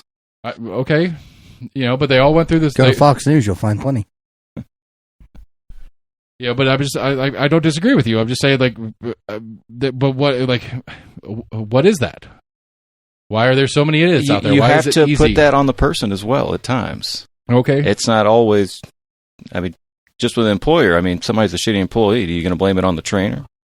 Sometimes, or is it? I might occasionally, it's just a shitty employee that just can't learn, can't be taught. Yes, to all those things. Okay. It could again. I acknowledge that it can be a combination of many things. They might just be fucking dumb. They might have started smoking too early and wrecked their own brains. They might have been doing steroids. I don't fucking know. They might have been on some, ADD medication from the age of 11 or whatever it is, because we're so apt to do that nowadays. And I don't think that's a good thing either. No. I think I will fully acknowledge that I have certainly laid a lot of things at the foot of the public school system that is probably a larger societal ill at play. But how do we correct said societal ills any other way than getting education better? Let's try something new. Let's keep doing the same thing. Wait, isn't that the definition of insanity? I mean, that's what I thought, and so that's why, I don't know. I'm sure it will take public investment no matter how we do it, which is never my favorite way to go about it. But yeah, public investment needs to happen to figure out how to fix some of these ills that we have. I think we over-medicate our kids all the time. Have you seen the commercials for Will.i.am and a couple other celebrities who have ADD and talk about how they went undiagnosed or their parents refused to medicate them and they appreciate it? It's basically it's like a nonprofit that's built basically saying, maybe before you go on meds, let's look at some different options for you and maybe see how this isn't actually a bad thing. Yeah. I saw the commercials, really? That's fucking crazy cool. I like that. I'm excited about that. Because I had a teacher a couple years ago apply it on my oldest, and I was like, because she can't legally say it because she's not a doctor, so she can't tell me to put my kids on meds. Right. But she strongly, wink, wink, nudge, nudge, implied it to me, and I about choked her. I got fucking pissed. I was like, okay, we're done. We'll see you later. I left. I left fast. Very upset. So we made that decision a long time ago when they were little. It's like, no, I'm not doing it. No. You got to be maybe 2022, something like that, and we're still struggling with certain items. Maybe we'll look into that option, but not as kids. I don't like it. That's my personal decision. That's what I'm doing. And it's cost me. It's cost me with the school system. I've had issues with a number of teachers because of it. Because my kid's wiggly and doesn't like to sit still. Oh my God. A little boy doesn't like to sit still for 6 hours. It's fucking crazy. Something wrong with him. There's degrees of it. I understand what you're saying. You know what helps that? Homeschool. You know how much time is wasted? Hell, even just something simple as controlled breathing can just calm me down. Yeah, I agree. Also, having playtime when you get to go and fucking run around and be crazy. A lot more and a lot longer. Especially for boys, but that's not an okay thing to say nowadays. I don't mean to gender my kids. Yes, the waste of time thing, I agree. Yeah, I think that kind of breeds, whether those individuals have that condition or not, there's so much time that's just, we're changing classes and we're going to lunch and, it's just, I have found, and we did private school from the time of preschool up until last year, which was great. And then we made a decision for various reasons to homeschool starting this year. And it's been very successful. But I had never homeschooled and never been around anyone who'd really had homeschooled. Homeschool kids are weird. Yeah, which is why you do co-op and those sorts of things, because you don't want a weirdo, because yes, they can be. But just seeing how much more efficient he is in getting the same amount of work done. I mean, he's a grade level ahead right now where he should be, and spends probably half, if not a third of the time that he would if he were actually in school. But he also goes to classes every week at the Muse, at the zoo, and then there's a co-op meetup where they do various things every week. So 3 out of the 5 days of the week, he's out of the house with another group of kids doing, whatever the group activity is. And of course he plays baseball because, like most people, we don't want a socially awkward weirdo. That's like. I know you are one, but right. I mean, well, I've gone on rants and raves about the wasting time thing. Like last year, the end of his 6th grade year, it was almost a full week of, do I have to go to school today, Dad? Yeah. Like, we're not doing anything. Like, seriously? It's like, yeah, we're already done. Now, we didn't have the 8 or 9 snow days, which they did just announce that they changed the schedule. I haven't looked at it yet. I think they've turned an in-service day back into a regular day, and I think they're taking the 2 half days remaining of the year and turning them back into full days so that we have a couple of cushion days in case we have another day for weather-related stuff. But yeah, I mean, and again, okay, so this is the one where I know I'm going to come off as a complete asshole, but this brings the excuse to finally talk about it. Is again, I'm going to stick with my oldest on this conversation. When he was in 4th grade, there was one of the special needs students that are in the school. He's a good kid. He came and did scouts with us for a couple of years, and his parents were great. He was a good kid, and we did our best we could in the scout volunteer program with him and did everything we could and had him involved and stuff like that. And like, I liked him. He was nice. He was fun. But he was legitimately like semi-verbal, barely verbal, intermittently just making noise kind of stuff.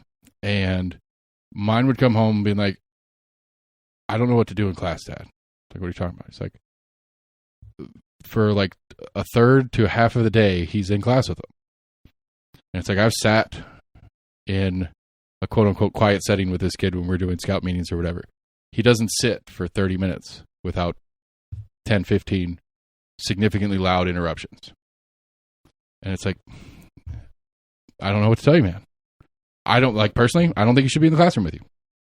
If they want you to sit fucking still and be quiet and listen and pay attention, then everybody should. And if they physically can't do that because of a physical or mental issue, then they shouldn't be there because they're disrupting from the rest of the class. You have 15 kids in that classroom and one kid gets to break the rules. Not that it's his fault, but one kid gets to break the rules. That seems like a problem. And the most common lawsuit Knox County Schools gets is special ed parents insisting that their kids get to be in regular classrooms. And it's like, I respect the fact that you want your kids to interact and engage. And I want that for your kid too. But we got to figure out a way to do this that's fucking reasonable. When my kid comes home saying that he can't concentrate in class because there's a kid next to him that has to be in the class for a certain portion of the day because the fucking school board doesn't want to get sued again.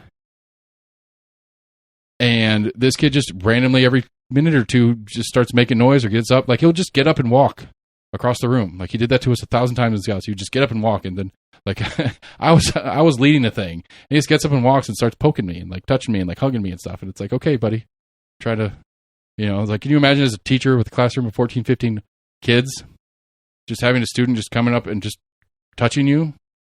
And you, like, what do you do?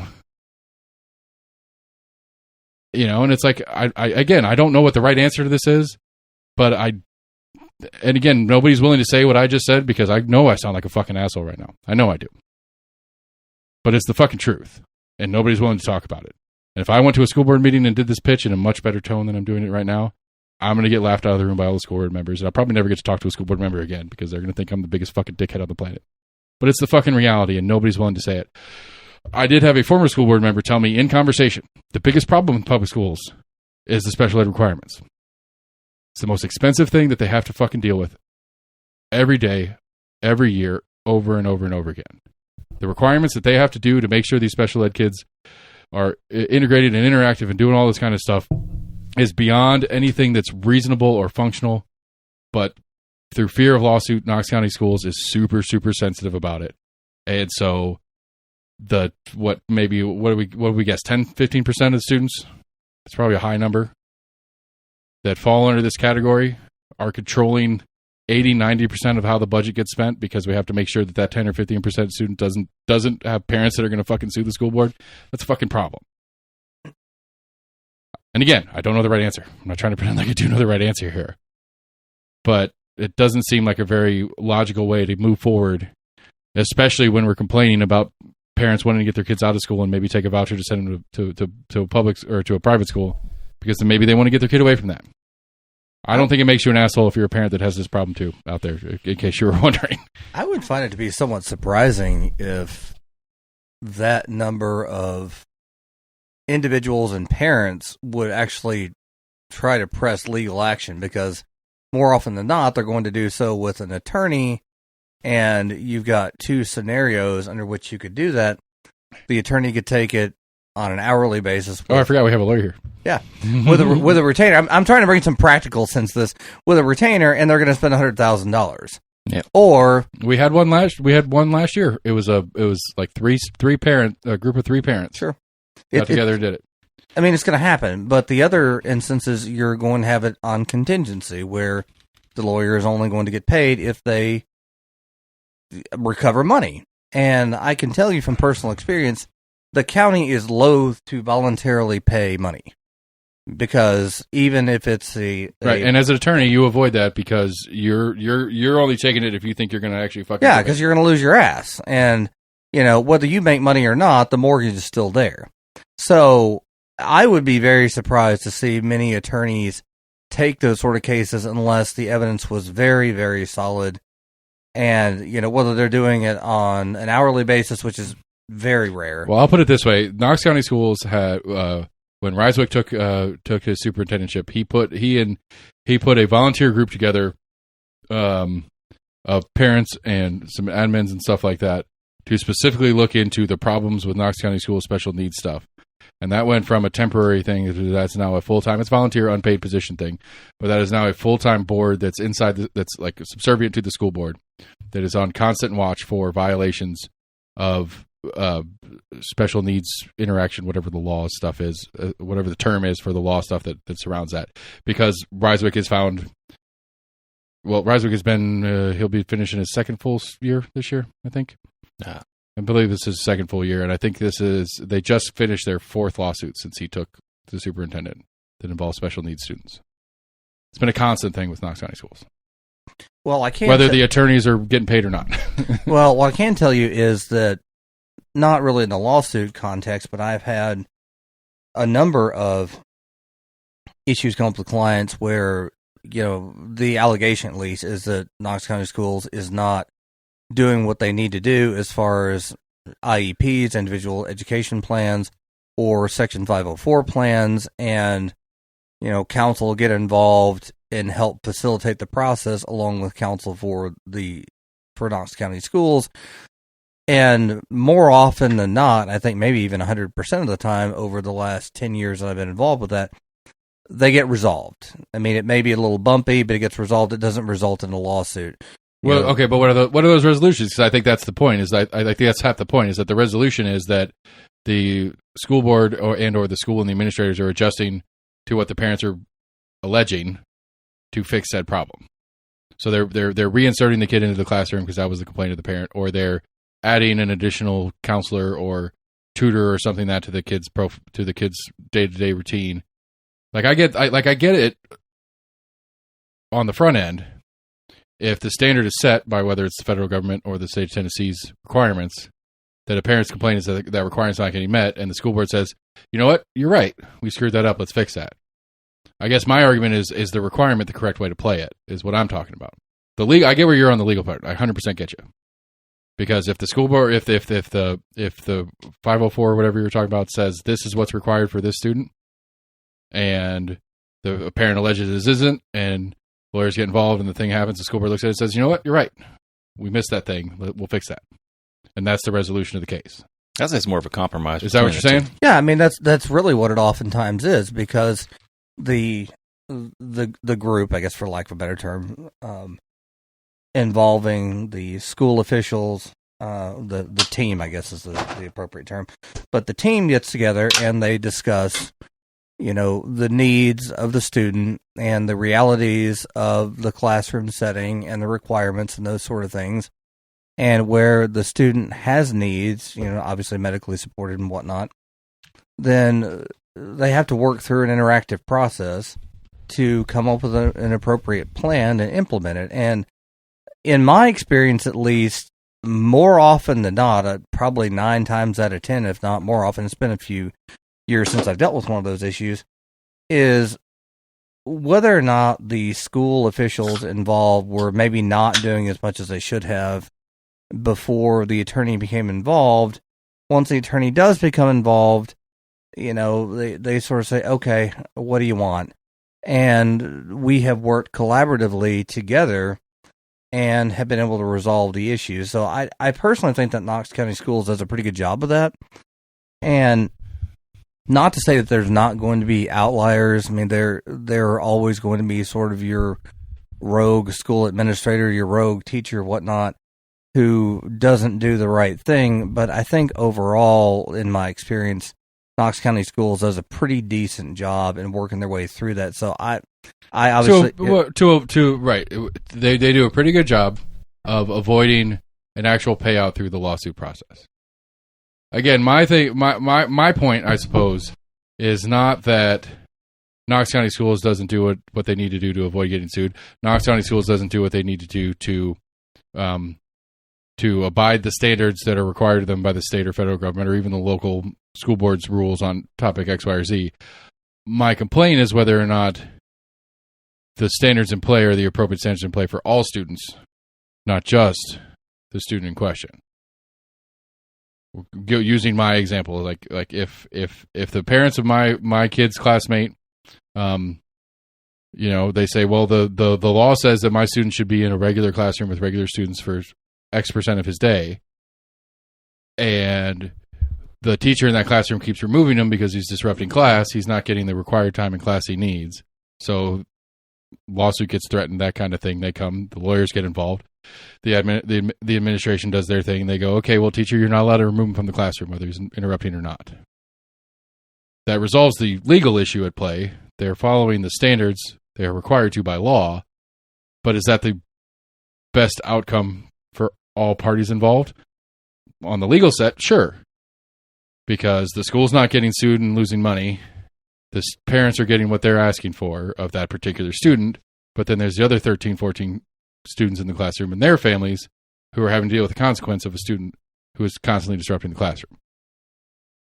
That's my question. And again, I'm not saying I acknowledge I acknowledge and agree with what you're saying as far as the lawsuit avoidance tactics that the school board does, or Knox County Schools at large does. Like I acknowledge that as a logical and reasonable way to play that game for their end. But again, this is the I know I'm an asshole for what I'm saying right here. I don't know that I agree. I don't know that I'm okay with the standard being that student that and again, I know it's an individual, it's the IEP thing, how much time the kid's supposed to be in the classroom with the other kids, what sort of material they're supposed to be covering, when the student's in there, that kind of stuff. At least in limited portions of my students' time in schools and their issues as trying to be students with other students in the classroom and having to deal with that doesn't seem like the best outcome for all students involved. It seems like it's the best outcome for the one because it avoids the actual monetary part of the lawsuit, not that it's actually about educating the classroom. That's my complaint. Does that make sense? It does, and it sounds like an asshole. Yes, I know. Well, I mean, you always sound like that, so I don't really put a whole lot of stock in that. I mean, and I let you come on the show, call me an asshole. Once a year.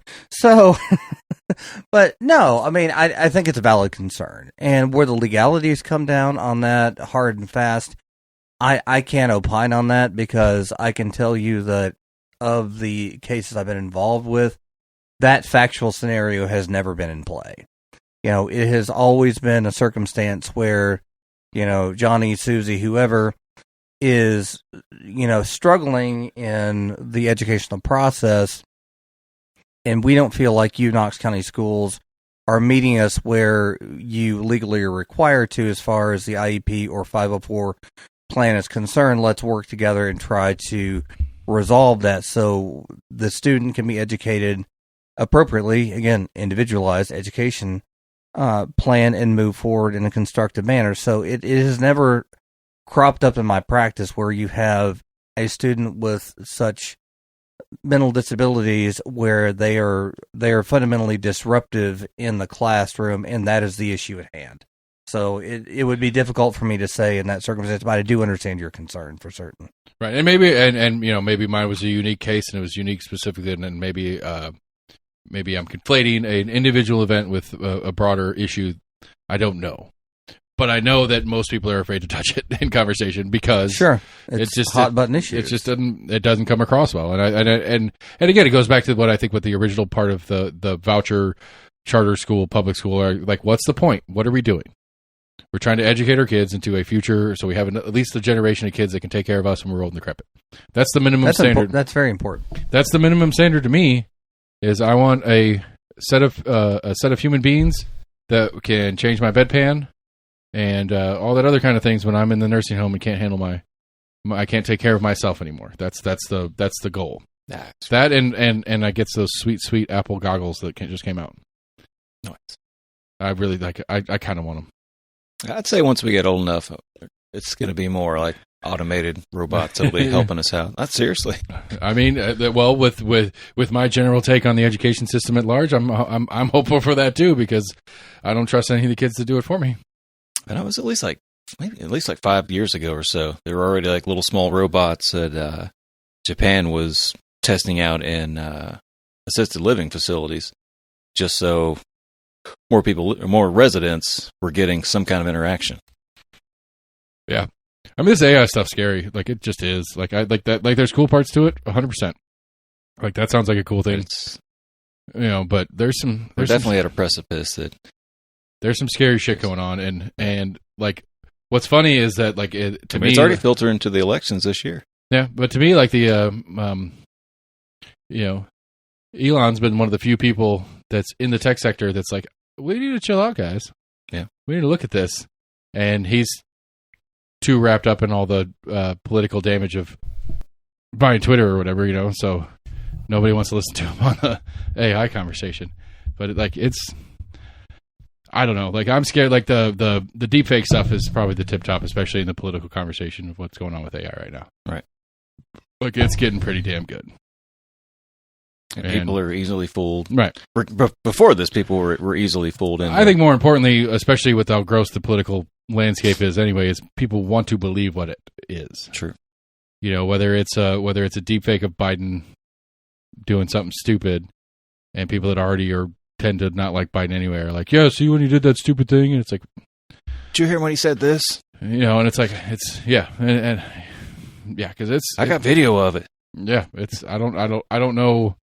I like it's problematic. It's scary. Like it's frightening.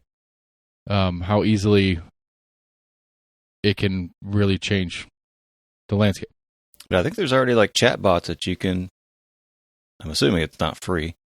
That you can sit there and have conversations that learns like more and more about you, learns what you like to talk about, etc. Yeah, there's an ad that pops up in one of the little games I play all the time. It's like your AI girlfriend. Nice. It talks about like always available, always likes you, never gets mad at you, kind of shit. And it's like, and it's like, I mean, like I could see some like positive therapeutic things that you could do with a technology like that, like for certain people in certain situations where it'd be a good thing. But at the same time, it's like, like I talk all the time about like, what the fuck are my kids going to do when they grow up? Like, I don't know. Cause that's the thing about AI that I think's, like, cause we've gone generations and generations with automation, but automation's always messing with blue collar work.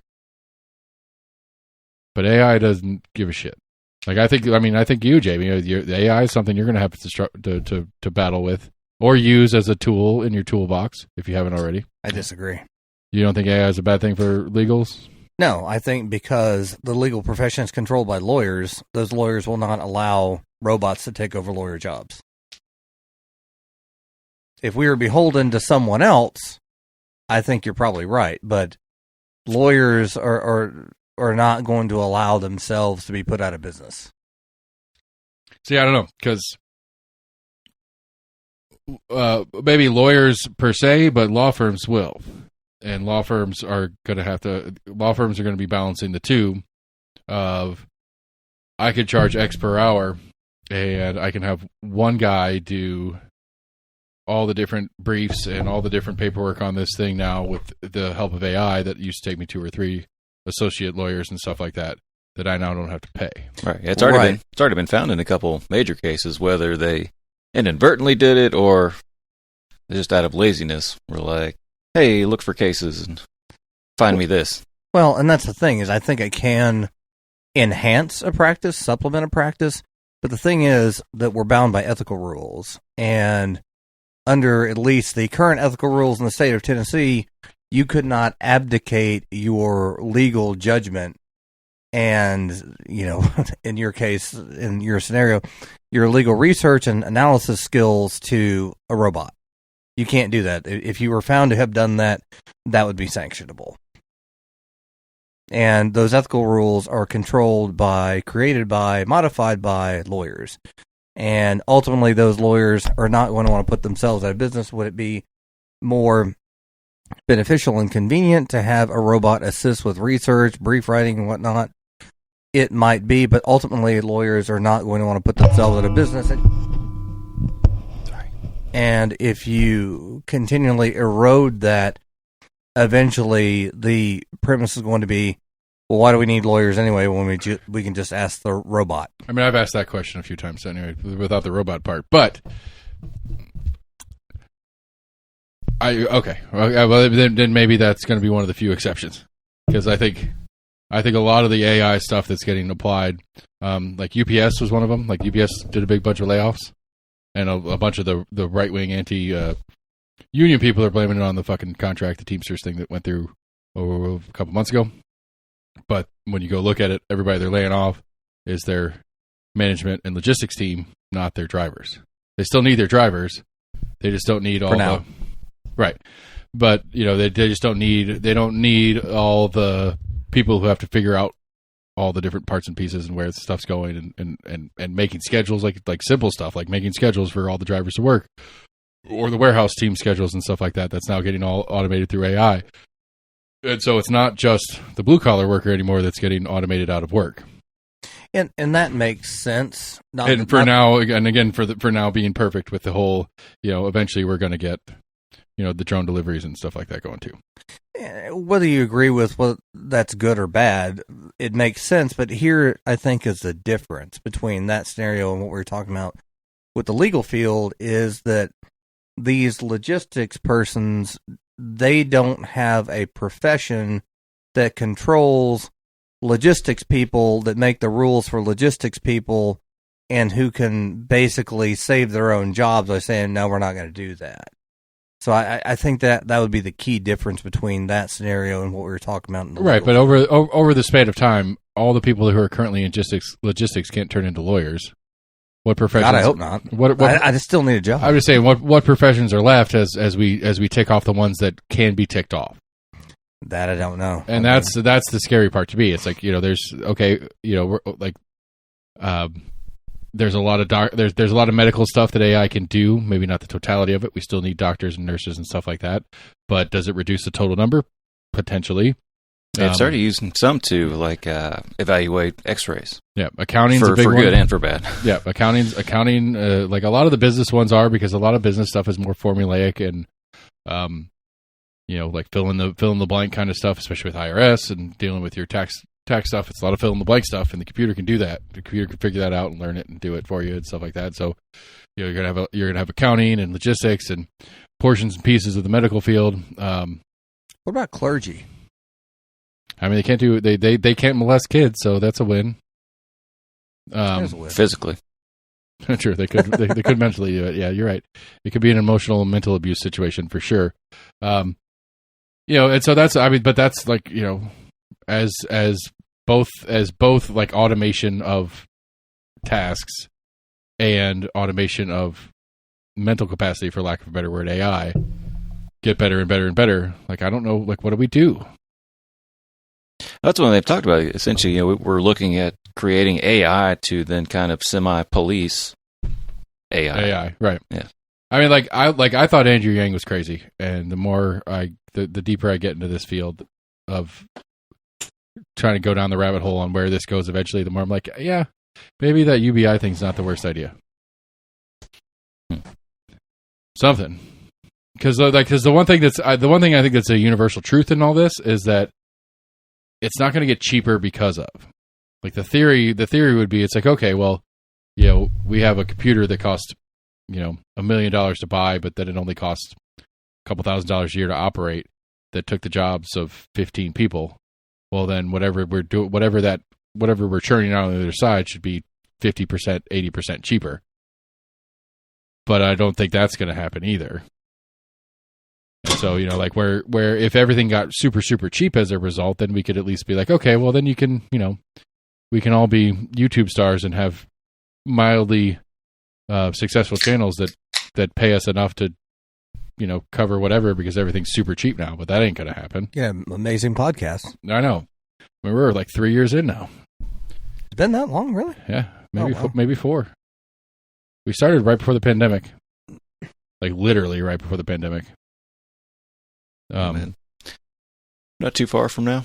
Be 4 years. Yeah. Yeah. Well, we started like November, December. The first, like it was 19. Right before Trump's election. No, it was well before Biden's election. Mine was 20. It was 8. If it was really into the pandemic, today's 24. It probably would have been like spring 2020. No, today. So it's 24 now. So it was the Oster-Manis race that got it. That got the interview part of what that we were doing running. That was 2020, and that was like it would have been fall of 2020. Yeah. No, it was fall of 19 or early 2020 that we started, because that election primary in 2020 would have had the presidential primary that year, but we started. I think we might have started after that. But that general would have been November of 2020, and I had Gina and Eddie on in primary, so it was before August of 2020 that I had the two of them on, which means we had a handful of episodes before I started even trying to do those interviews. So it would have been at the latest early summer of 2020 when we started. Something like that. Maybe a little before. I'm sure we have a record of it. Somewhere. Yeah. But yeah, just getting paid fat, people. Keep listening. Click those ad links, people. Like and subscribe. Hit that notification bell. Trying to think if there's anything. Smash that like button. Double.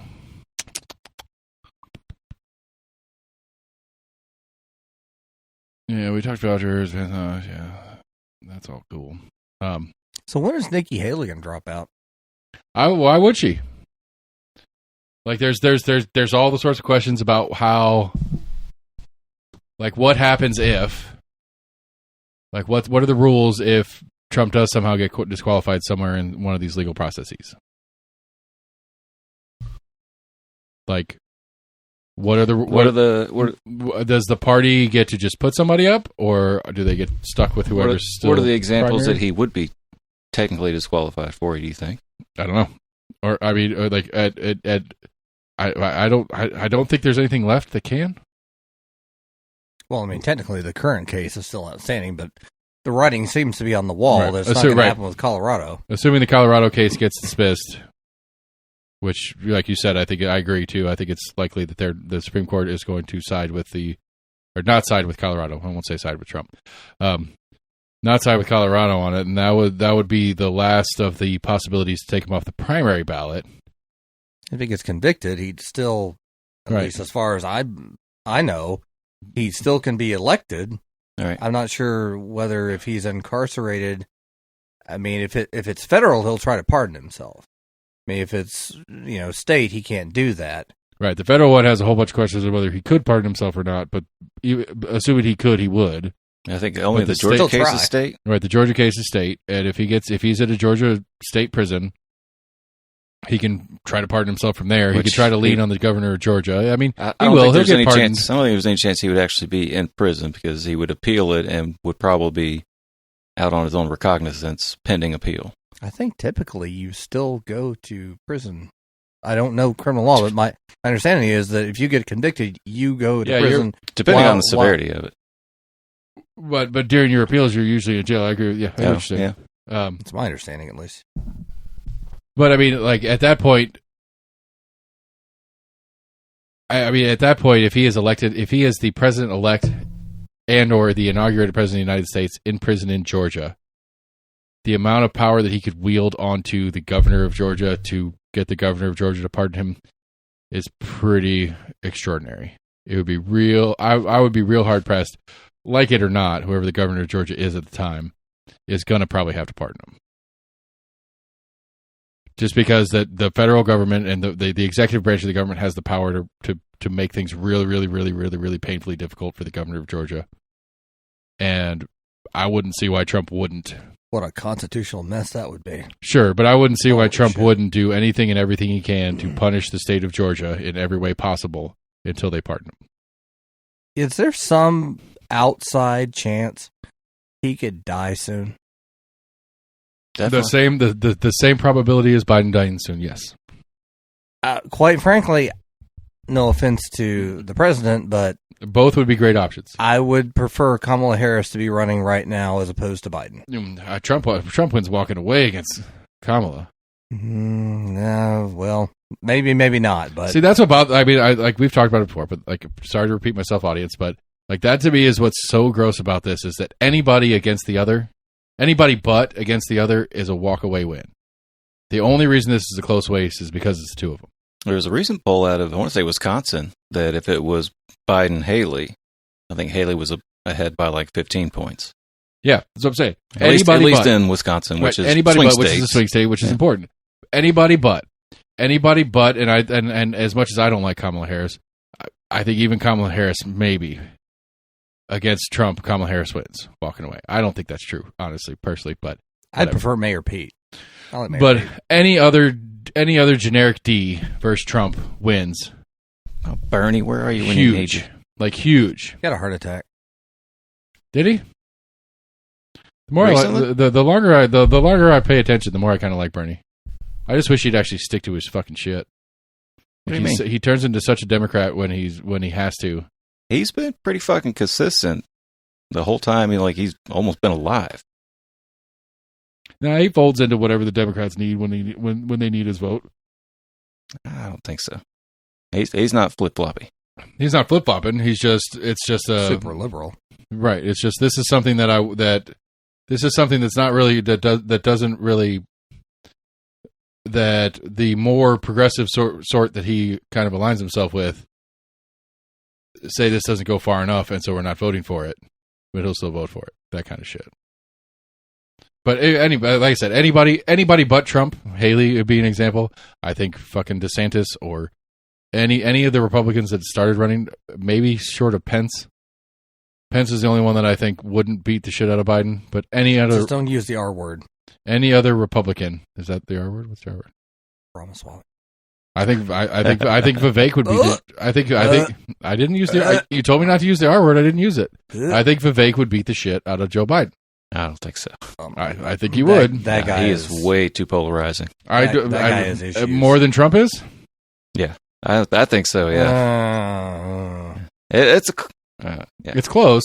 I'll give you that, but I don't think he's any more polarizing than Trump is. But I'm saying like anybody but he talks better. Yeah.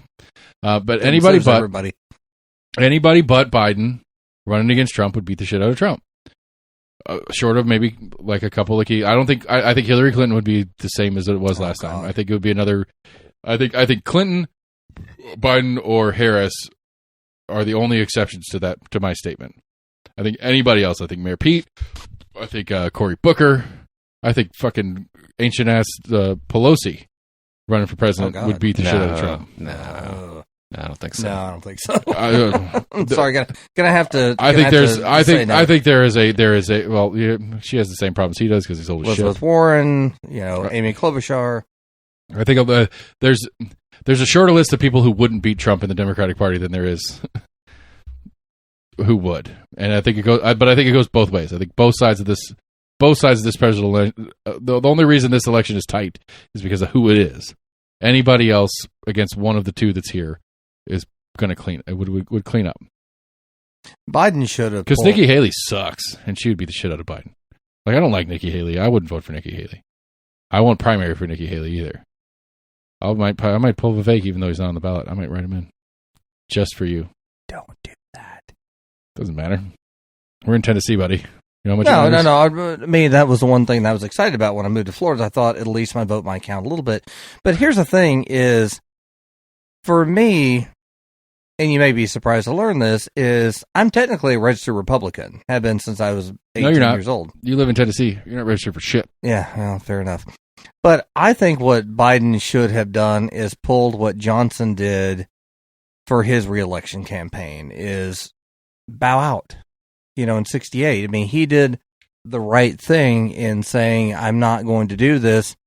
We need to have a different candidate. I mean, obviously, unfortunately, RFK got his brains blown out. But, what's that? JFK. RFK. JFK. Oh, no, JFK got his brains blown out. RFK got his shot in the chest. I'm sorry. Forgot how everyone dies. But RFK, both assassinations, but RFK would have won that election had it not been for his assassination.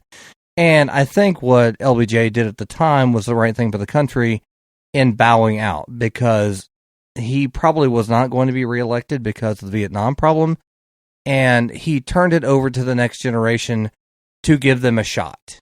And unfortunately, they got shot. Good joke. Sorry, it's a terrible joke. But the ego, but I think you're right, because I think the ego of what we're sitting, the egos plural of what we're sitting at right now, because I think, we wouldn't be in this situation if Trump was a decent, honest human being. Never happened. If you somehow had this weird moment of lucidness and talked to Trump and he gave honest answers about, Trump, do you think you're actually the honest, God, right person to continue running down this path? No. The answer is no. No. Because the reality is no, and we all fucking know the reality is no, and that's what's so painfully humorous about the situation we find ourselves in, is that everybody with sense, I acknowledge that there are a pack of people on both Biden and Trump's teams and who will be voting for them no matter what. They don't count in this conversation, but the overwhelming majority of people who actually bother to vote do not want this, and we're going to get it because of the way the system works, because of the egos of these two individual men and or the party leadership if it's not them personally. This is the only way that the machine can see to go forward. And instead of the machine going, well, we could do this, and that might actually be a net positive for the country at large, that's not what we're going to do, because then that's admitting some sort of weakness in our part of the machine, and we can't let that happen.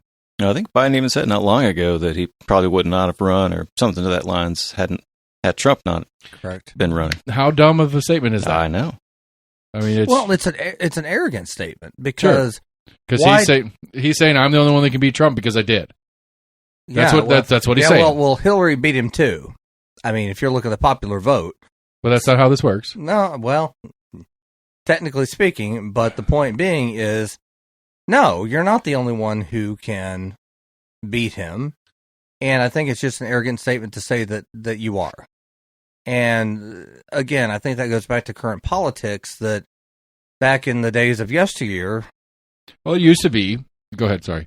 That politicians, at least sometimes, would put their own egos somewhat aside and say, well, for the best of the country, I will step aside and let XYZ happen, rather than, I am the hero, only I can beat you, so therefore vote for me. I mean, you probably recall, Seth, that back in 2020, I was not thrilled with the idea of Biden being the Democratic candidate. He was not my choice, but once he became the candidate, I got behind him wholeheartedly, because to me, there was no choice. Right. But at this point in time, that there should be a choice, my opinion at least, is that we should be offered one, and we're not. And I don't think, not being ageist by any respect, It's a mental health, physical health issue.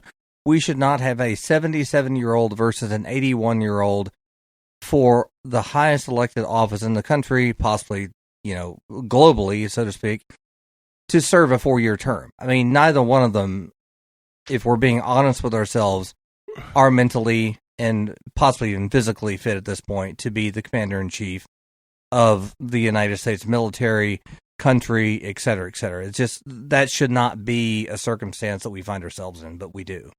Right. And what, to me, what's the grossest about it is it's almost not even about them anymore. Like, it's right on the edge of, it's not even, like, the ego's there, don't get me wrong. Part of it is the ego for sure, but it's almost not about them anymore. It's that it used to be in yesteryear, when things were reasonable-ish, is that it wasn't a me or nobody stance. It wasn't, I am the only possible option, anything but me is evil. And that is the place we find ourselves in now, is that if it's not me, it's evil. It doesn't matter which version and which side, which color flag you fly or whatever it is. It's that the politics that we find ourselves in is that team A or not. And not is evil, not just not is not. And that's what bothers me most about it. All right, we got to wrap this up. We got to do news. Ready? You ready, Sam, for news? You good? You better be ready. Have you heard this one? I guess there was a U.S. scientist that's causing a stir in to the British in his assessment on tea. On tea? Yes, he sparked a transatlantic tempest in a teapot by offering Britain advice on its favorite hot beverage. Chemistry professor says one of the keys to a perfect cup of tea is a pinch of salt. Tip included a steeped and blah, blah, blah. I remember my brother had a phase where he was putting salt in his coffee grinds before he brewed the coffee. Not since the Boston Tea Party has mixing tea with salty water roiled the Anglo-American relationship Ooh, so much. Oh, what a phrase. What a fucking phrase. That's amazing. Say that again. Not since the Boston Tea Party has mixing tea with salt water roiled the Anglo-American relationship so much. Oh, that was a good fucking phrase. Whoever that's like, fucking Pulitzer for that guy. Jill Lawless. Or that girl. Excuse me. I didn't mean to be sexist there. Mubby. Yeah, there was it's a fairly common practice in the Navy that they salt their coffee. They put salt in the grinds before they brew it. There are some salty dogs. And it's gross. Ew. Are people putting butter in their coffee? I've heard of that. Oh, God. I like my coffee black. Just straight black. Just straight coffee. That's all I drink. You're a purist. Gross. I don't know. Like, it's weird. Like a couple of days ago, I just forgot. Like, I brewed my pot, and I got busy getting the kids out the door in the morning, and I left and didn't have my coffee at all. And it was like noon before I was like, I didn't have my coffee this morning. Headache? No. Like, I was a little lethargic. I was a little bit slower, just a teeny bit, but but it's just kind of more dawned on me that I didn't have it than anything particular. And I thought to myself, maybe I just don't need to drink coffee anymore. And then I brewed a big old fat pot as soon as I got home. And my total caffeine intake got leveled out for the 24-hour period for sure. But so here's the question for you. Have you ever had Blue Mountain coffee? I don't know. Probably not. Best in the world. I highly recommend it. I will give it a go. Next time you're on the show, we'll brew a pot and we'll sit here and drink Blue Mountain coffee together. Let's do it. I've got a really old bag right now that's never been opened, so it might still be good. It's from 2019, I believe, from Jamaica. Vintage. Oh, yeah. Oh, that's not a coffee thing. No, I don't think that's a coffee thing. It's well aged. Give it a go. Yeah. I don't know. Like, just do. Like I don't know. Coffee. Like I like coffee. I like my coffee. There's different occasions that I enjoy having a cup of coffee at. But I've never gotten like seriously into coffee. Like, I had like a phase in high school where we'd go to the coffee shop and hang out. You? And get really? Cappuccinos and whatever. Interesting. That was what we did as the kids with the Java. Just learned something. In Hamburg. Because we could smoke in there. Right. That's really what it was about. And then I got almost arrested for allegedly destroying private property, allegedly. But too energetic. No proof. And so, yeah, I look at coffee the same way I look at my beard. Like this is a lazy issue. It's not a style thing. Like I trim it when it annoys me, but I don't put a lot of effort into my beard. I drink coffee to get my day going. I don't put a bunch of effort into like I spend more time on my wife's coffee than I do on mine. Like hers, there's a sugar to like flavored creamer ratio that I got to make sure is right for her shit. But then mine's just a fucking cup of coffee. Go on my day. You're a good spouse. I love my wife. She's the best. She lets me sit down here and drink beer and talk shit with you fucks. All right, last call, bitches. Got anything else you want to get while we're doing this? Well, clusterfuck to the poorhouse. It is the dear leader versus the dear. I mean, I wish he could remember shit. I mean, again, like I said, it's like this is a systematic issue, and until we do something about the system, then play, that we're going to end up at different versions of this over and over and over again. Because I mean, at this point, this has been. I mean, what? Realistically, this really, I think to me, this really started on 9/11 when the machine got to being what it is today. I think if you work it backwards, I think it starts at 9/11. I think that Bush gets elected in a more normalcy, but I think that was the who was the speaker? What year in 01?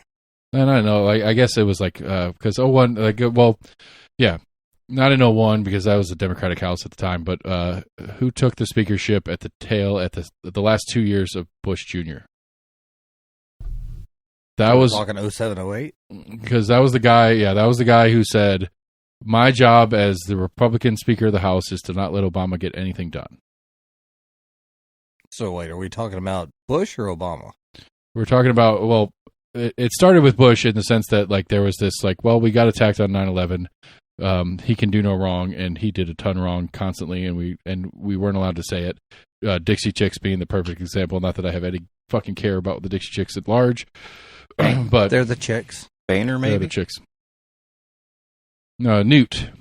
Gingrich? He was back in the 90s. Yeah, I was thinking he was Newt. like... You're right. I'm sorry. No, it's not Newt. Anyway. In 08 was Pelosi. That was a Democratic-controlled Congress.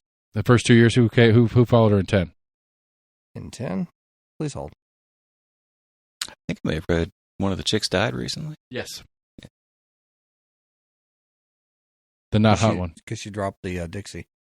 That was still Nancy Pelosi. 10? Okay. All right. Well, then I'm confusing myself. I don't know. So we'll touch on this later because I'm not remembering any of my facts for this thing. Happens. Okay. I'll work this back. But it was whoever, like there was somebody in the Obama administration who basically said, my job is to make sure Obama gets nothing done. May have been John Boehner. It may have been the Senate majority. Yeah, I think you may be thinking of McConnell. No, it's pre-McConnell.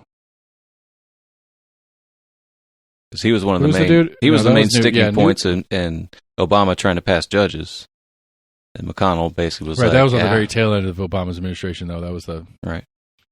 Yeah, John Boehner was the Speaker of the House for at least a portion of Obama's 2 terms. Anyway, I don't remember. It's not in the Senate. Now he's all about the pot game. Senator Turtle, fucking piece of shit. Yeah. Fucking hate that Again, you talk about a fucking 90, but may as well be 190-year-old motherfucker needs to retire. Pelosi. I mean, that Feinstein thing was fucking gross. Like, that was probably the grossest thing. Horrible. In all of the grossness that is politics, that Feinstein thing is probably the worst to me, currently, in current news. Well, in semi-current news. Anyway, great show, everybody. Sam, outro. No, thank you. God damn it. Almost Agreement at gmail.com, Facebook, Twitter, YouTube. Go to the website, almostagreement.com. Check it out.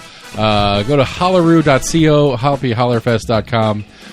Sign up to Race Your Derby Car Down Central on April 13th. It's going to be a great time. We're going to have about 100 vendors out there. We're going to have live music and a soapbox derby race. So build a car, race your car down the street. No death. That's the one rule that I know I have on the docket for my event. So let's get out there. Let's have a really good time. It's been an interesting game working with the city and KPD and all the different entities that I have to, and at least the city of Knoxville Roads calls me Lord Barber, and that's what I'm fucking talking about. So we're almost here, everybody. Thanks for listening. We'll talk to you guys soon. Have a great night. Goodbye.